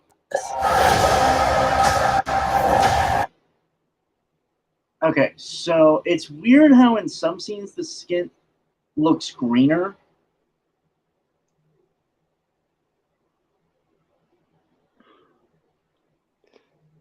But in others it looks. I'm going to make a really terrible pun, and I'm going to hate myself tomorrow. But the Hulk is always greener on the other side. I don't know if that's an inconsistency or not, or maybe we just. I don't know. Maybe we were just tripping about the color earlier. Yeah, I don't. Maybe the color issue was a lighting problem in the other scene. Who knows? But Yeah, the Hulk is always greener on the other side. Right, but again, I'll be honest, this trailer's not selling me on anything. No, not at all. Like, I was actually looking forward to this in like a legal comedy sort of sense, and then they threw in it doesn't matter that it's a massive conflict of interest that you're representing someone who tried to kill your cousin. Like, what the fuck, guys? If you're gonna tell a legal comedy story, at least research some law so that you can tell legal jokes. It might be the lighting choices used, says Jonah. Yeah, that's the weirdest thing. Like, but here's the thing: is that it is also somewhat desaturated, like, which is just a common problem with most Marvel stuff. Yeah, like it could literally be resolved by someone just slapping on a lighting filter over it. But what was I gonna say? But also the thing with like Jennifer Walters is, again, I'm going off my limited information of her, not even from like TV or anything, because she doesn't really have a lot of TV appearances that of modern day that I've seen. Yeah, I remember watching her in the old Hulk animated series a couple times though. There was one episode of the Hulk animated series where she was one of the main characters, and she and Doctor Strange were teaming up, which was cute. Yeah. I mean, the only anime thing I can think of in modern day is Hulk and the Agent of Smash, which I don't think is too bad. I think could have been done. Yeah, I honestly don't think it was that bad. I think it was the better one out of like the Disney era. Yeah, no, it wasn't terrible. My only point of reference for that one was the one episode Doctor Strange was in, and he was teaching the Abomination shit. Right. What was I gonna say? To my understanding, and feel free if anyone here is more knowledgeable of She-Hulk, let me know. To my understanding, is she is a kind of crusading lawyer. Yeah, she's kind of a lawyer, a humanitarian lawyer, sort of a lawyer for the little guy, sort of. She's one of those heroic defense attorneys that everyone loves. If I remember correctly, in her origin, which I think they greatly change here, is that she was a lawyer trying to help bring down or convict a leader of a crime family, and she was not backing down. As far as I can remember, yes, that is how that goes. And she gets gunned down, and Bruce, in an act of desperation, decides to give her some of his blood after he's been the Hulk, which transfers. Yeah, and it gives her Hulk powers. Yeah. Here, I believe they changed it to a car crash. Yeah. Which makes no fucking sense. How does blood mix in a car crash? Or is she in the car crash and then her life is in danger and then he gives her the blood transfusion? That would still work, maybe. No, I think they were both in the car crash. Like regular Bruce and her. That's not how blood works. Like even barring the super science and super shenanigans of the universe we're operating in, that's not how. And you guys know me, I'm more on team magic than team science in the best of times, but I do understand basic shit of science, and that is not how blood works. Right. Anyway, Zucchini. Miss Walters, we answer to a higher power. Our universe is on the edge of a precipice. I am a lawyer who do things by the book. Oh, the Book of Ashanti. No, the Book of American laws. Whether you like it or not, you're now a... I just want to say it's like... Go ahead. I also want to say it's just not even barring the comedy. It's the physicality of She-Hulk just seems awkward, Yeah. And they don't even play with it being awkward. Like, even My Superhero Ex-Girlfriend did this better. And that was a cheesy as hell, like, stoner comedy from, like, the 90s or 2000s. Yeah. I've seen it on F. Anyway, what was I?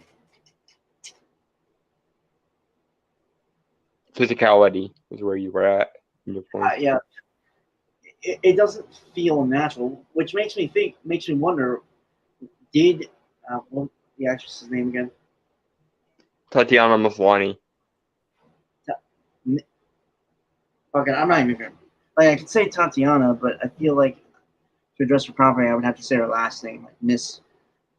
Maslany, yes. Miss Maslany.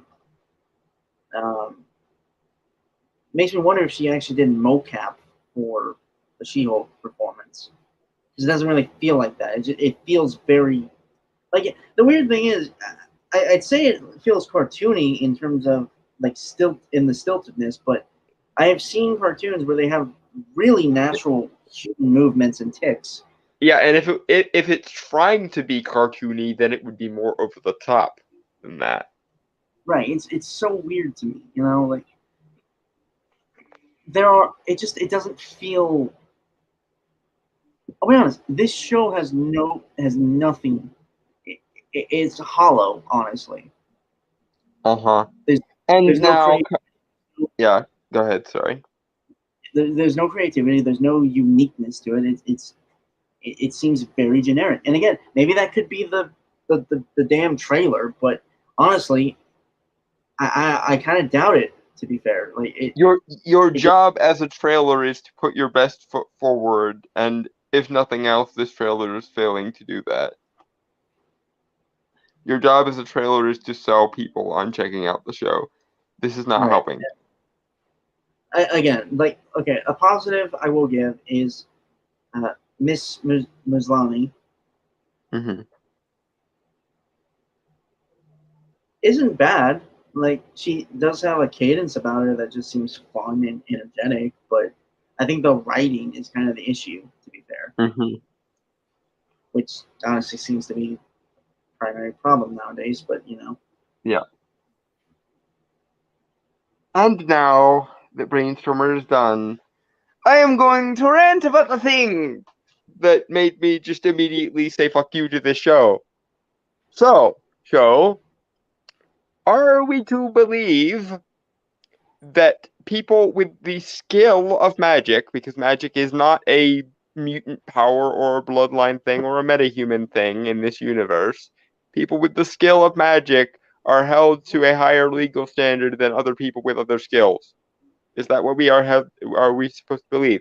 Or, perhaps even worse, are we supposed to believe that there is a different or more strict set of laws for people who use magic? Because that has never totally come back to bite anyone in the ass in the annals of history or anything. Derp, derp, derp. And also, fuck you for making Wong an idiot.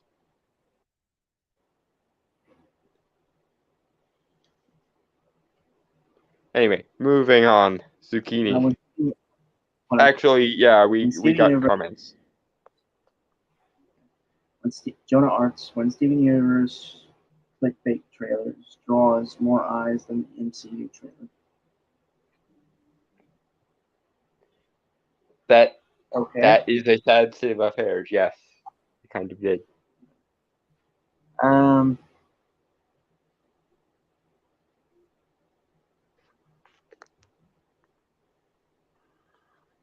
Zucchini? Zucchini. Superhero. Let's do this. You know that friend you had in high school who was way cooler than you were, attractive, got all the attention from everyone? Hello. I think I'm jealous. Is that what I'm feeling? This isn't helping the MCU hate train stopping at all. I don't really have anything to say, like, neither good nor bad. It's just meh. That's just a very stupid line, and that's not going to help those who are intent on hating the MCU now at all to stop hating it. Okay, so right. Okay, I just remember what I was going to say earlier about the look of She-Hulk. Okay. Referring to how they could have done it better instead of just doing a fully CGI map. Obviously, the one you had said, which is paint her green and use CGI to build her up to scale, right? Mm-hmm. Again, that would granted she would have to film various scenes at different points, obviously, which is normal part of the course. Where she would also have to bulk up quite a bit, not like a super, obviously, because She-Hulk doesn't really have like, unlike modern interpretations of the character, the original She-Hulk. She has a supermodel physique or a fitness model physique, not a like bodybuilder physique. Yeah.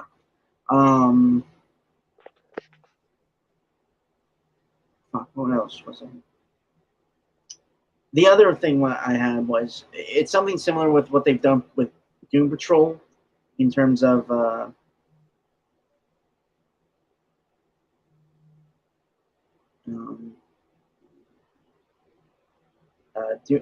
Doom Patrol, where they had one guy in the Robot Man costume, and Brendan Fraser provides the voice of Cliffsdale, and thus combines both performances of both the actor in the suit to create the physicality and personality of the character to match the voice. Which, to be fair, is not a new trick. They did that with Darth Vader originally in the Star Wars movies. Yeah, I'm not denying that. Hold on. Okay, so before I'm gonna finish my point, and then I'll get to the comments, guys. So 1 sec. And so like my idea was like they could have done like an actress who is like a fitness model, or actually fitness model would work. Paint her green and scale the size. Like you'd have to do some editing of the face, obviously. And to be fair, this is what that's what they did in the original 1970s Hulk. They had Eric Bana playing Bruce Banner, and then they had Lou Ferrigno painted green doing the Hulk thing. And yeah, you could do that, and then have her voice over, and basically the performance, the physicality of that character would be up to the actress herself, to the actual physical actress herself, and also possibly have Miss Maslany also be on set to provide extra performance. And they could like mirror each other. Yeah. So that it seems more seamless. Kind of like what they did in season 2 of Umbrella Academy, when the actor for Klaus had to impersonate the actor for Ben because Ben was supposed to be possessing Klaus, and they followed each other around for like 3 days, to the point that the actor for Klaus was able to mimic the actor for Ben when he was supposed to be possessed by him. Right. Granted, that would eat up some time and money, and Disney, the executives aren't really about that, so. Well, yeah, but they do also have a bottomless checkbook, so they might as well use it to provide good product in the hopes of making more money. Like, this is an old adage that used to be known to everyone in capitalist countries, but sometimes you have to invest effort and time and money into things in order to yield money out of them. If you don't put the necessary time and money and effort in, then you won't end up making your investment back. This is how this works. And nothing against the actress who's playing, Miss Maslany. Yeah. And I said this before, is, Gina Carano, I think, would have been a really good. Granted, again, you probably would have had to do CGI, but pre her. Pre her. And then, of course, there's the fact that Disney is currently on the outs with Gina Carano because Gina Carano got blacklisted for saying a joke that they didn't like. Anyway, Dragon Turtle is it just me, or is that car crash thing just them forgetting more of the story and shoving it in after the fact? That, or they really wanted to make Bruce less heroic, maybe causing the crash instead of saving her life. I could see them try that, Dragon Turtle. I really hope not, but who knows? Well, to be fair, Hulk hasn't been heroic in a long time. Yeah. Yeah, there's that. Anyway, shall we? Zucchini. Zucchini.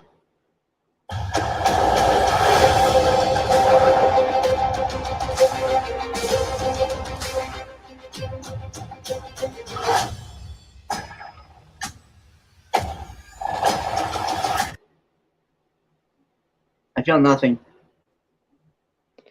Other than confusion and a little bit of contempt for the making Wong stupid scene and the holy shit, even I know that would be a breach of ethics, legal and otherwise, to make her represent someone who had murdered her cousin and or have her represent the person who had murdered her cousin as though she wasn't going to completely fuck that over.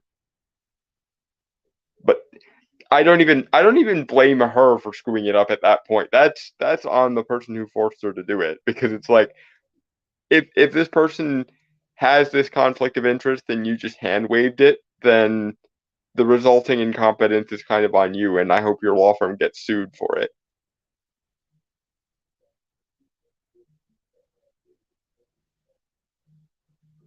Anyway, on to Black Panther: Wakanda Forever.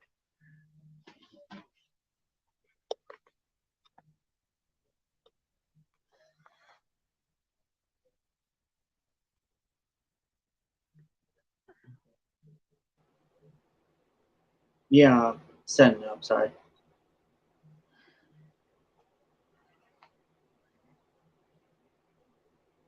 But women, says John Lawrence. Sorry, but I'm a men's rights advocate and an egalitarian. The woman card doesn't work on me. I'm also gay, so the woman card wouldn't work on me instinctively as much anyway. So, down with your gynocentrism, girl, is all I have to say about that. Okay, sorry, things were weird for a moment there. Yeah, this is the Marvel Series Black Panther Wakanda Forever official teaser. I have some things to say about this.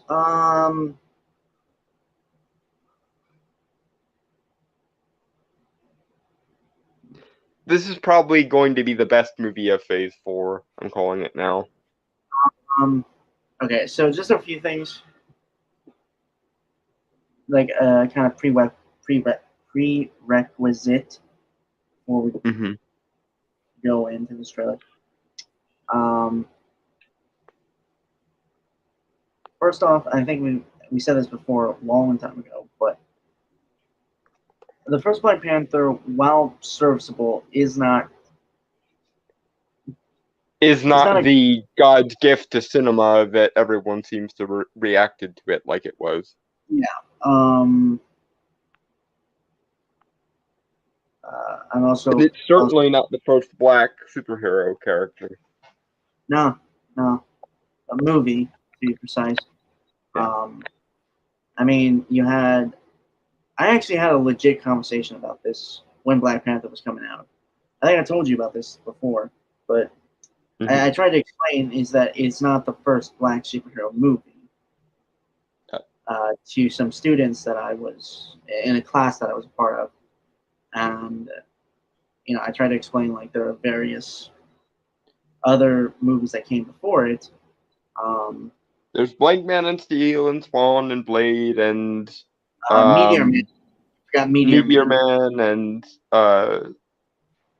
Hancock. That was before Cyborg. In this, huh? No, I'm just talking about like live action black superhero movies. Okay, yeah, right. I think that's actually it then. And Dawn disappeared.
Okay. I don't know if that was on your end or mine, but StreamYard completely glitched out and booted me. Right. I think that was on my side. For like a good second. I think it's fixed itself at the moment. Okay. Okay. Huzzah. Anyway, moving forward. Hold Banana. Hold on. Just to check something real quick. I just want to make sure audio will work. So I'm just okay. Audio. All right. Yeah. When I had something else to say. So, well, I do think it's going to be better. Granted, I do think it's going to be the best movie of Phase 5, and it Four. is probably It's the end. It's the end of Phase 4. right. Honestly, I don't care at this point.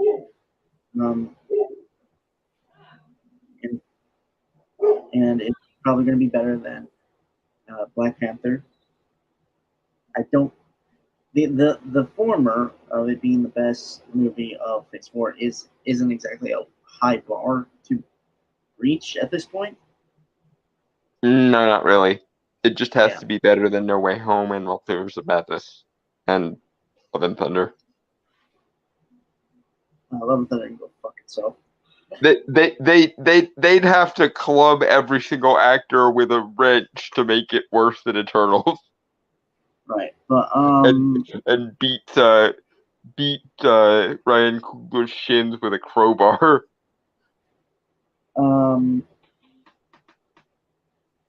I do also want to say this, just because I don't think we've ever really addressed it before, which is Chadwick Boseman. May he rest in peace, obviously. And or power, if that's your speed. Yeah. Now, I just realized that what I said sounded very disingenuous, and I feel really bad. That's why I added the thing, because apparently the thing we're supposed to say now is rest in power rather than rest in peace for people of color specifically. What? And that is largely bullshit, but in this one instance I'm willing to grant it because Chadwick Boseman was a badass. The man worked literally right up until the day he died, and he worked specifically on T'Challa because his last acting role in his life was playing T'Challa in the What If Season 1 finale. So, yeah. And it does. Well, we'll get into it, but it is sad because I would have loved to see him more, obviously, because I think he was like one of the better actors so far. I mean, the man had stage 4 cancer and still was built like a fucking tank, so respect for that, if nothing else. Like, nobody noticed he was severely cancerous until like years later, but he had cancer. He was fighting cancer even as he was filming the first Black Panther. Right. And, so, yeah.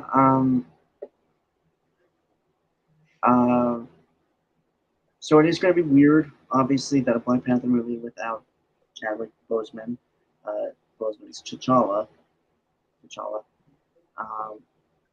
will not be in here. But it doesn't look like they're shying away from that. No, they're making his death and search for the next Black Panther the main crux of the movie.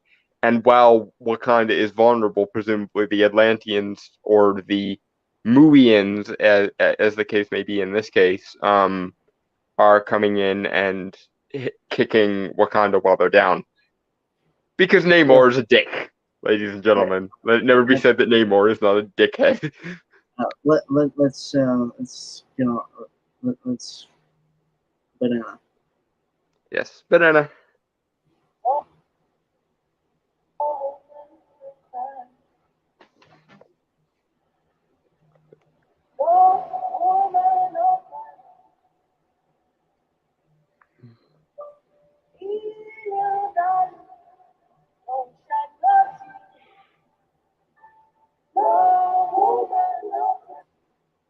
Okay, so I got a few things to say about this because this is I'm probably hold on, badass motherfucker next to Sam L. motherfucking Jackson, Jonah Hart.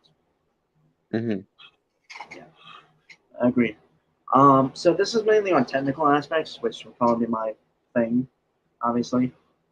It actually is my thing. So a few things on technical level. First off, this looks a lot better than any Marvel movie I've seen so far. Yeah, there's actual technical skill on display here in a way that there hasn't been for a while. Yeah, it feels like I don't know. It looks cinematic, and I know I say that a lot, but I say it with good reason. And there are certain shots in this trailer that we'll get to, or teaser that we'll get to. And obviously the main reason, of course, is because everyone is on their best behavior because this is to honor Chadwick Boseman. And if there isn't in loving memory of Chadwick Boseman, either at the beginning or at the end of this movie, then there will be literal Black Lives Matter riots. And in this one case, I will allow that because it would be warranted. I also want to see this. It feels like they've really solidified the culture of Wakanda. Yep. In this, like from the designs and the architecture and stuff. Yeah. And the coloring as well. Like it honestly feels more vibrant, to be fair. Yeah. And for all of, Chadwick Boseman is a badass, and we just got done, singing the praises of Chadwick Boseman. Honestly, I think the star of the original Black Panther wasn't even T'Challa or Black Panther as a character himself. It was the culture and world of Wakanda itself. Right. That was but the star of Black Panther. I do want to see this. The issue I kind of had with Wakanda as it's depicted in Black Panther and the first Black Panther movie was it felt very generic. What I mean by that is it never felt like it had its own unique style or identity. It just had a mesh of various different African cultures, which I understand and is completely fine, but it never felt as unique as it could have been. And here it does feel like they've kind of stepped that up and added more of a uniqueness and style, and possibly even more less or even more like. Granted, I'm sure they've taken inspiration obviously from various African cultures, which I think are good. But it looks like they're going more deep into it here. They've solidified what Wakanda is specifically. Yeah. And again, a large part of that is definitely due to the fact that everyone who worked on this movie knows that it's supposed to be a love letter to Chadwick Boseman, and therefore everyone brought out their best skills and probably worked their asses off to make sure that this was their best conceivable work. Yeah. Ryan Coogler constantly reminded everyone, which wouldn't surprise me. Yeah.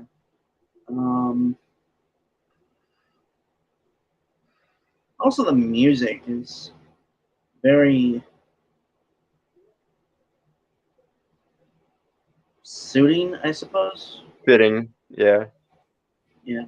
Also, like if I were to pull up a still from the original Black Panther movie of the throne room scenes, and this one, it honestly feels a lot more real. Like the lighting and stuff, like how the shades, the shadows are from like the sun from the window and stuff. It feels. I think part of it is also Ryan Coogler has gotten even better as a director in the time in between movies. So, yeah. Right. Or because the first one did so well, Marvel is letting him do more of his same thing than he did before. Right. So.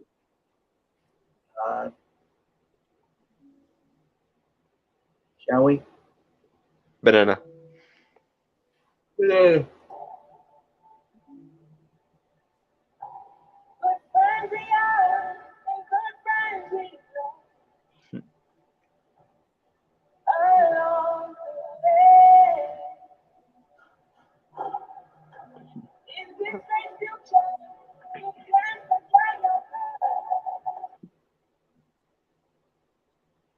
Yeah, I honestly feel like, no, everyone put their heart and soul into this, and I can really respect that.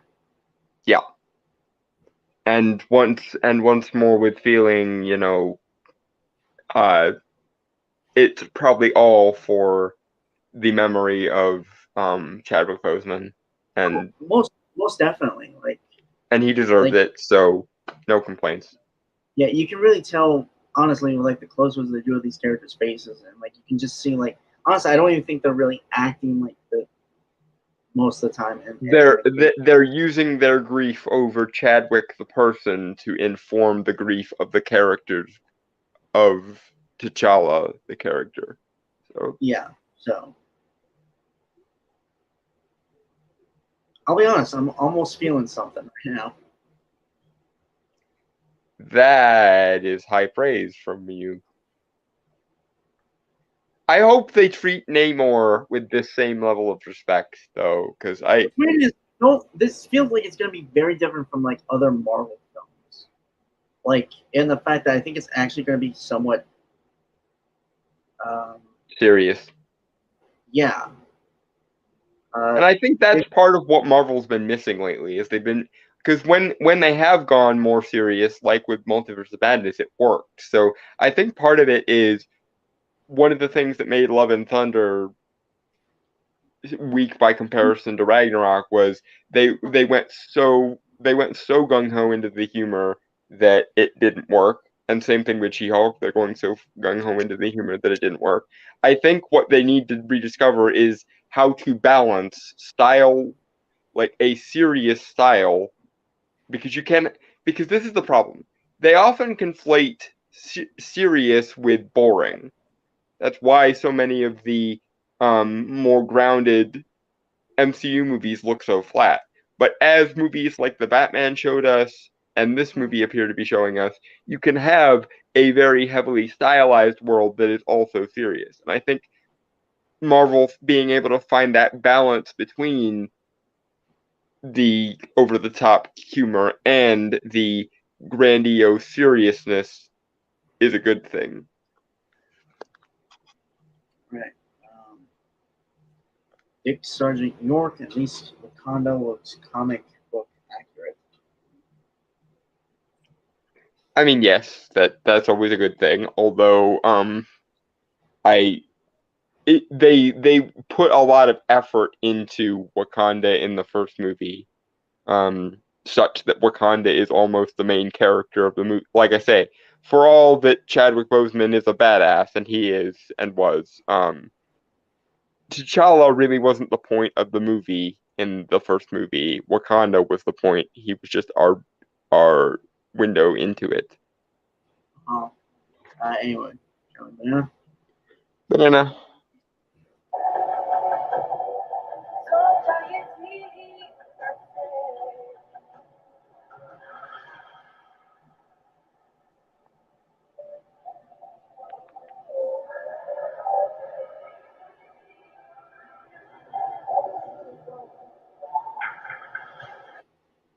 Okay, so so this segment where it's really starting to introduce Atlantis and stuff. Well, Namor and stuff. Yeah, the people of Mu who, for reasons we're probably going to end up calling the Atlanteans anyway. Right.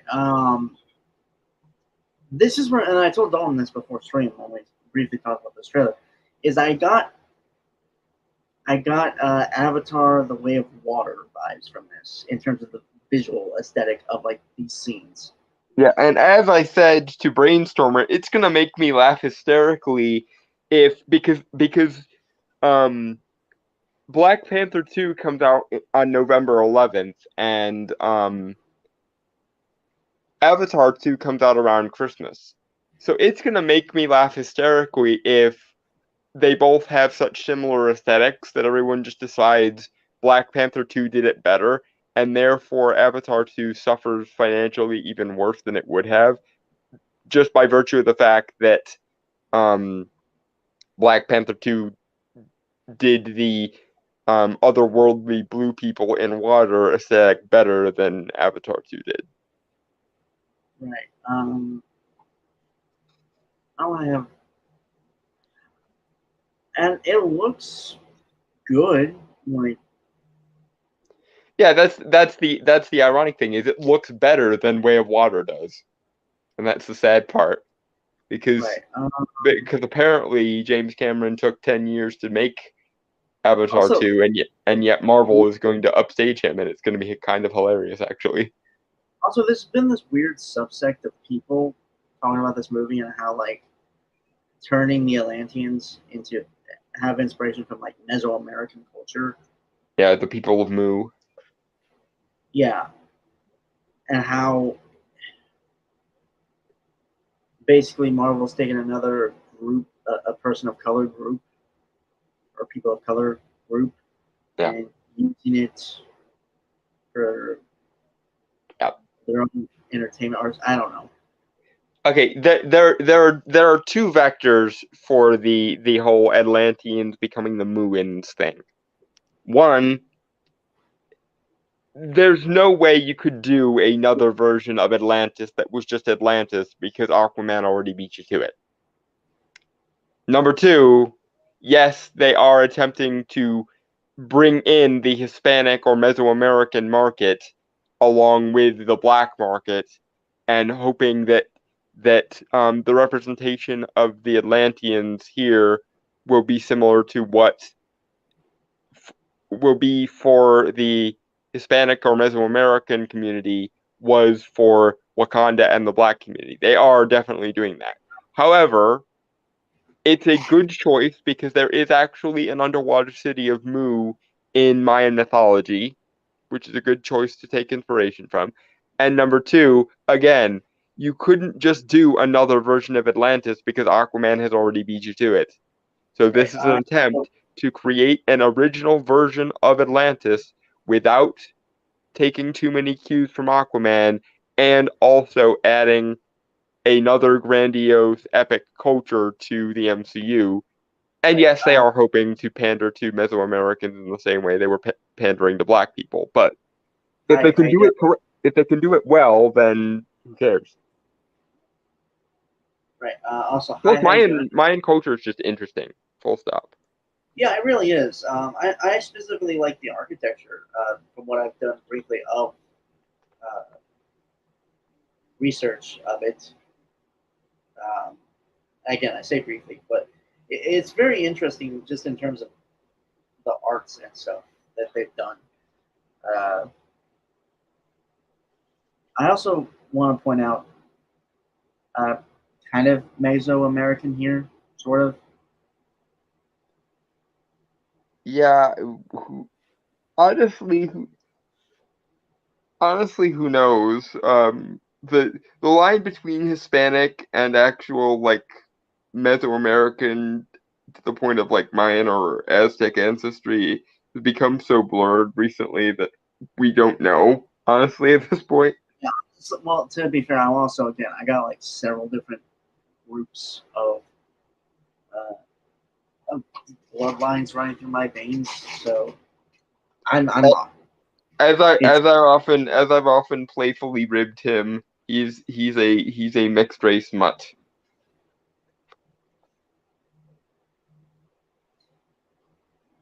And one day I fully expect to get canceled for saying that, but until then, the joke stands. Right. But I'm cool with this as long as they make it interesting and cool. Yeah, and again, it really does feel like this is probably going to end up being more successful and more like etheric and otherworldly than Avatar 2 is, and it's going to make me laugh hysterically if Black Panther 2 ends up making more than Avatar 2, and then James Cameron has to eat humble pie for shit talking superhero movies for the last 10 years. Right. Dragon Turtle Brainstormer is born from the Captain Planet orgy.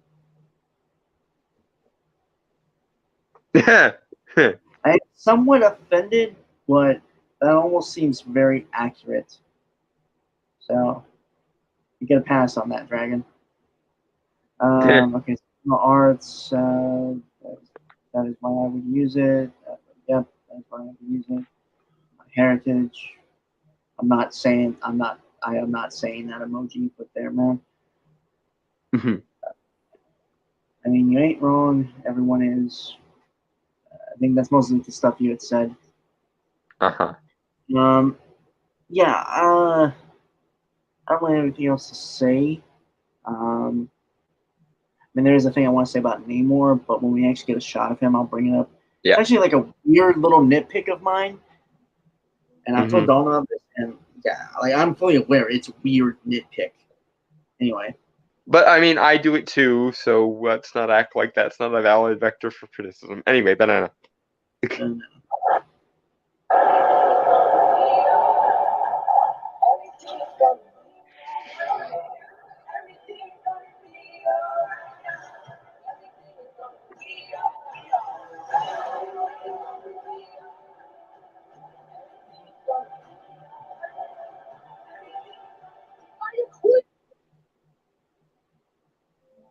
Okay.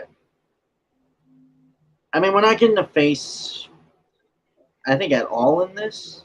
I at first couldn't tell that this was supposed to be Namor. I thought this was actually Winston Duke, and I thought he was in the middle of, or Winston Duke's character in Baku, and he was in the middle of the Black Panther trials. Well, I could tell because of like the Oriental stuff, like the gold on his, like that stuff. Because I'd seen like an image, like the image we're all familiar with that they'd shown the Namor, like the artwork.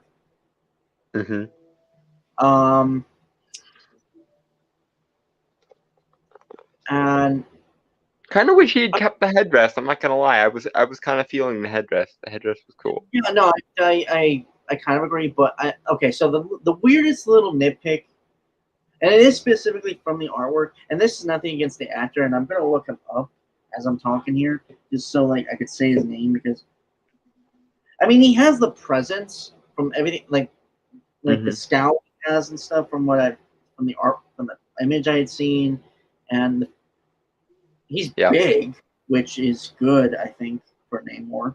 Yeah, that was one of the things that made me do a double take when someone said this was Namor. I was like, Namor is usually not that big, but I like it. And I like even more, this parallels a shot from the original Black Panther trailer where it showed T'Challa from behind as he was about to ascend to take the Black Panther trials.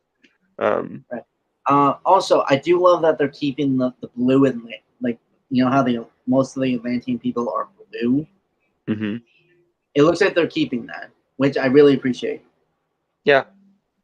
Okay, Tanak Porta. If I say the name wrong, I am so sorry. Yeah. Yeah, he's playing Namor. Oh, and I think we saw Ironheart in a previous scene. See, that is the one thing about this that I'm not sure about. I'm not sure about having her be in Wakanda Forever, but honestly, much as with America Chavez, if they can fix the character and make her work, then who cares? So, so, and I kind of like the idea of her being friends with Shuri because that makes sense, kind of. Okay, so again, this is the weirdest fucking nitpick. I might talk about it a little bit more, but the thing that kind of weirds me out about this Namor is that he has facial hair. It is so weird to me that is what gets me of this portrayal of Namor. Everything else I'm cool with. It's just whenever I picture Namor, from everything I have seen of him, I just don't see. I see him clean shaven. I don't see him with like a goatee and beard. He might shave at some point in the movie. It might be early enough in the movie that he might shave later on. That's completely fair. Again, it was the weirdest nitpick it was the thing that stood out the most to me in terms of the design of Namor. Mm-hmm. Like he has the pointed ears, he has like the green trunks, and then you add like this really cool like Mesoamerican warrior like belts and stuff, mm-hmm. which looks really cool. I'm cool with that. Like, I'm fine with that. It's just like the beard thing kind of weirded me out. And Jonah Art says Aquaman. That is why. Possibly. That or because Namor does eventually join the Illuminati in the comics, they might be essentially pulling a facial hair bros type thing between him and Doctor Strange. That was stupid. And although I will like Doctor Strange and Namor playing off of each other if they do go that route, kind of.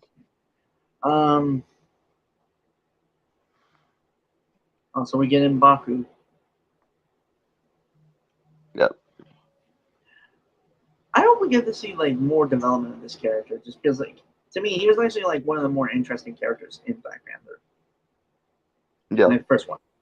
And also being entirely shallow and entirely gay, for a second, he was the cutest of the male cast. Every time, huh? I'm sorry, but I had to say it. I would have exploded otherwise. Okay, but yeah. Also, it's funny that again, like his people are vegetarians, and yet they are. I mean, I'm sure that's actually a thing that can happen. Mm-hmm. Like his tribe.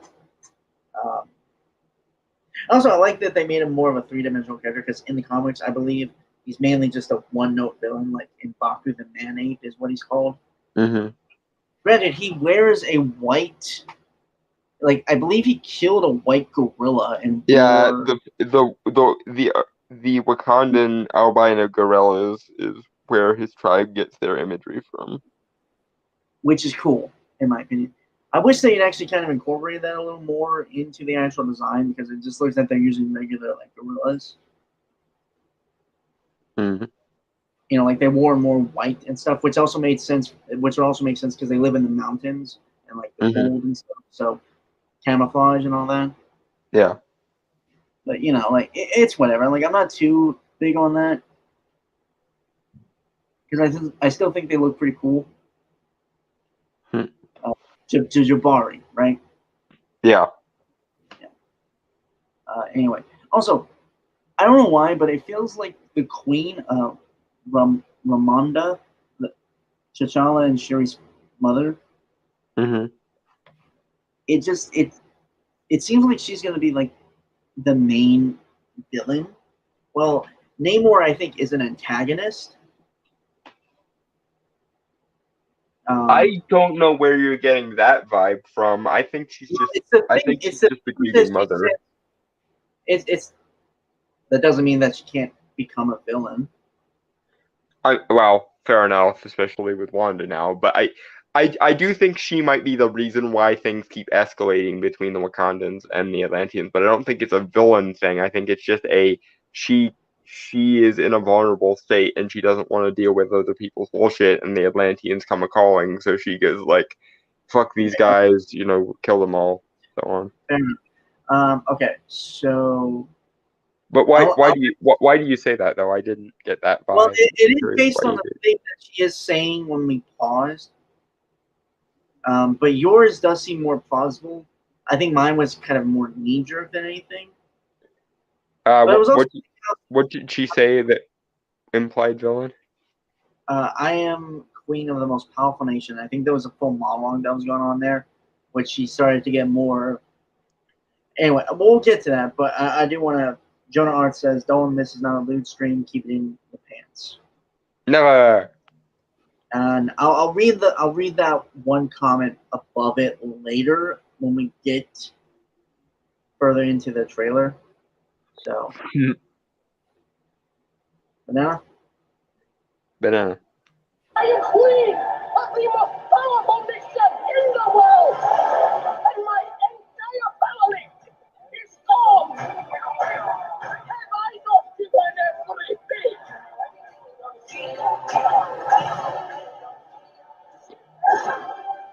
Yeah, she's not gloating. She's actually drawing a contrast. I wasn't saying she was gloating. That just seems like something like she was, yeah, like you're right, like she's escalating. You know, she's like, yeah, where in the first movie she was very much like a rock for T'Challa when he was king. Yeah, when he was dealing with the transition issue. Yeah. Yeah. Since she is leader, which I believe Queen Regent. Yeah. Or is it just Queen now? No, I don't know. Either way, my point being is, it just seems like what she was saying was basically her kind of at a breaking point with everything that's kind of going on, the stress and stuff. That's what I kind of meant with like villain. I'm not saying like she's evil or anything. I'm just. Yeah, but tragic characters can be at a breaking point without going villain is why I'm confused. Because, like, I mean, she has literally, like, lost everything. And then in come the Atlanteans kicking the Wakandans when they're down. I'd be pissed too, is all I'm saying. No, I'm not saying. I'm more villainous than your average punter, so that might not be a good thing. Right. I'm not saying like it's not understandable. I'm just saying she could escalate to the point where she could be doing something that basically makes the both warring factions turn their attention to her.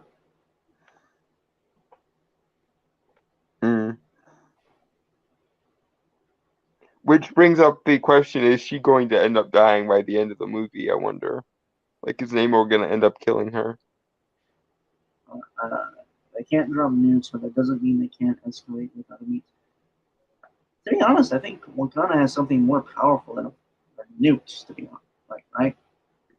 I mean, yeah, they have vibranium technology that kind of, given all the shit vibranium is useful for, and the fact that Wakanda is pretty much the only nation with access to it in the world, yeah.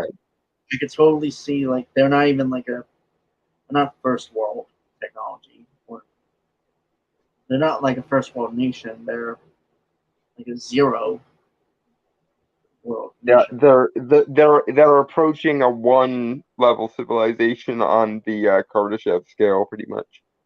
Yeah. Okay, shall we banana? We shall banana.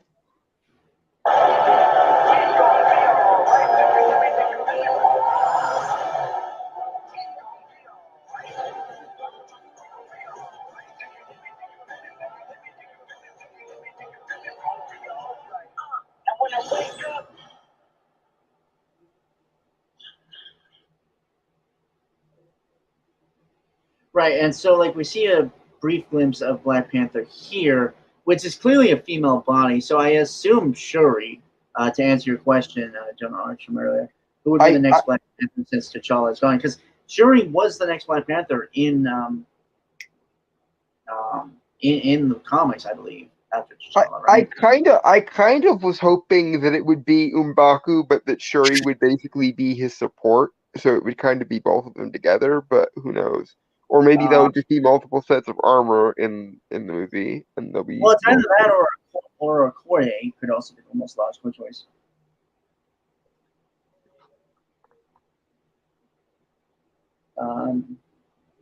Because she is part of the Dora Milaje, so she has better training. Well, she's like trained her whole life and stuff. And I believe they were like best friends, T'Challa and Okoye. Dragon Turtle, the Wakandans and the Atlanteans have been at each other's throats for millennia in the comics. That is literally not what he's saying. Fighting Atlanteans on their home turf, the ocean, the water, where they know how to fight. They're probably on the coast somewhere, because in order to fight them, you have to have access to them, and they are in the water. Therefore, you must go to a place where you have access to the water. Right. Okay. So Jonah Arts, she might as Queen. Well, I can't. The Queen, she might escalate it by using an ancient weapon that is never be used unless there is no other choice. She might use it during that speech to tell them to stop, but use it since Namor wouldn't back down to negotiate. See, no, I don't think this is a war speech. I think this is a grieving speech. I think this is a eulogy.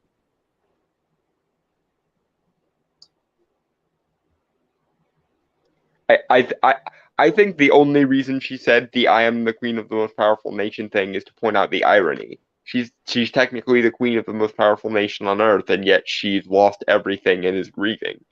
That to me doesn't strike me as a warmongering speech. That strikes me as this is a eulogy for my dead son speech. But yeah, or it could be the love interest. I can't even remember her name.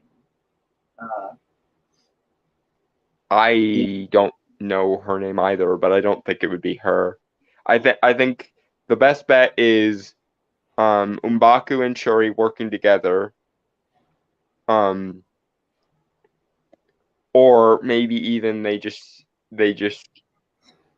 leave the Black Panther mantle unoccupied would be the best option, is just leave it unoccupied. I mean, it is a mantle that has been passed down, so but there's no extant heir at the moment, so I would just leave it dormant for now until. Well, Shuri, she's a daughter, she's a princess. Yeah, but I can't see. Shuri works best as the Black Panther's equivalent of like Q from James Bond. She doesn't strike me as a fighter in her own right. I mean, she was in a fight in Black Panther during the third act. Yeah, but she was using her abilities as Black Panther's Q in that fight. She wasn't. Same thing in Infinity War. She was using the gauntlets that she had made because she's basically the Black Panther's equivalent of Q from James Bond. Like to make her Black Panther would actually, I think, take something away from her character, not add to it. I honestly, man, I don't know what would happen. Okay, because again, I'm looking at the form. It looks very much like a female. So we are dealing with a limited number of characters in the Black Panther movie. Yeah. Either there's one Black Panther and it's Shuri, or there are multiple Black Panthers in multiple suits, or M'Baku and Shuri sort of share the mantle, which is the option I think I would prefer the best. Anyway, okay, giant turtle or a threat from a grieving mother who wants blood for blood.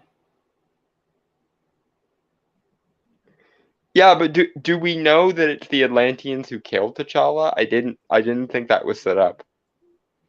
My money was on T'Challa died randomly off screen doing something else entirely different, and the Atlanteans no, there's no Black Panther, so they're taking the initiative now that Wakanda is vulnerable. I don't think they're directly involved in killing him. Right. That in fact would be very stupid. I think this is just the Wakandans are vulnerable. Everyone quick, out of the ocean. We have an opportunity to take over. Okay, Dragon Turtle, does that stop SJWs? A woman isn't powerful unless she physically beats people up. No, but let's not assume SJW meddling unless we actually see SJW meddling. I'm not doing the knee-jerk reaction thing. This movie seems predominantly devoid of SJW meddling as yet, and I'm not going to assert there is any until I see it. Right. I don't know if that's what he meant, but I feel like Dragon Turtle, you might want to explain what you meant with the question and search in there, just to clear things up for us.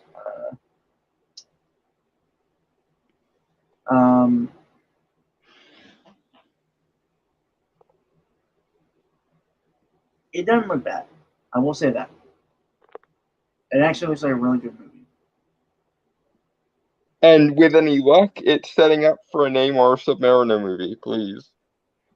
I'll be honest, like with the look of this character, and I hope, and like the actor who apparently is a legit, is from Mexico, is from Mexico and Mexico City, from what I looked up. And just the presence he had, like even if he didn't say anything in the movie.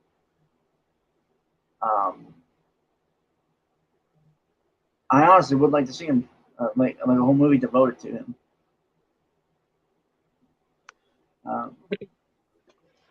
Yeah, and eventually they're probably going to set up a proper MCU version of the Illuminati, and Namor's going to be on it, so hopefully. Chrononaut, Fantastic Four. Yeah, we already covered them. I think he just got here. Full disclosure, I don't know how to feel about it because I am worried that they're gonna fuck it up like they did Spider-Man. I am more optimistic as long as they give me my Kirbyism. If they try to do what they did with Eternals and unkirby it, I'm gonna be pissed. But Chrononaut just got here. Yeah, you came in right at the end, my friend. Yeah.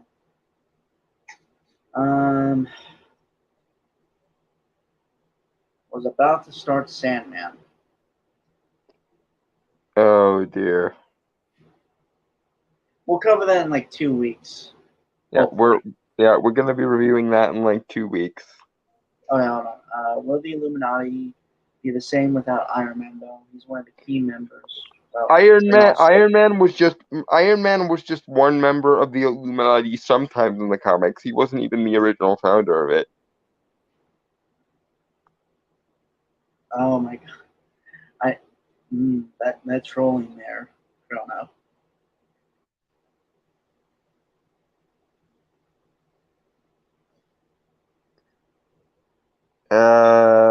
Right, don't make me want to kill you. I'm already sad because they ruined Sandman. Don't make me be any more angry than I already am, please. All right. Yeah. So honestly, hello. Yeah. Okay. I wasn't sure. Really. Yeah. So I guess general thoughts overall of the Marvel stuff that came out from Comic-Con is it's going a place. I guess. I don't really have one way or I don't really feel one way or another about it. I'm on the fence, honestly. Yeah, I'm looking forward to what they will do. Okay, I'm looking forward to Guardians 3, Blade, Agatha House of Harkness, and Kang Dynasty. I'm interested to see what they will try and do with the Marvels and Ant-Man Quantumania, just because that could go literally anyway.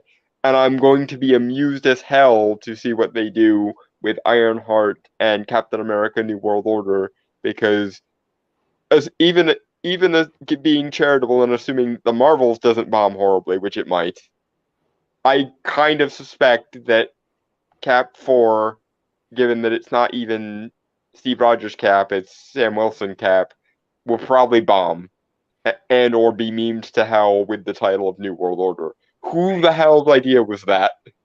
Right. Wakanda Forever, like, to me, honestly seems like the best movie to come out of Phase 4. It may very well end up being that, yes. It seems like it in a good anyway, shot. Okay, so I'm going to read the last of the comments here, and then we are going to call it, guys, okay? So, Dragon Turtle going to catch up later. See you guys later. Well, we're literally ending Dragon Turtle, so you're not missing much here. You know what happened with the Eternals? Marvel grow WB balls? That is the question, says Chrono. Warner Brothers hasn't even grown Warner Brothers balls yet. David Zaslav is kind of forcing them to.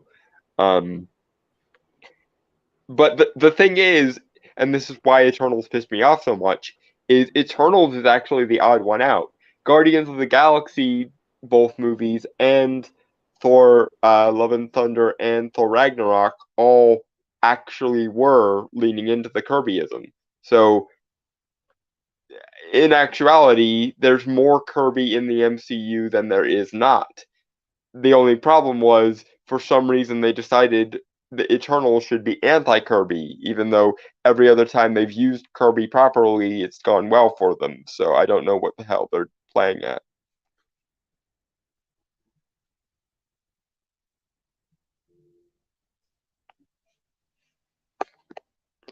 Anyway, so... Yeah,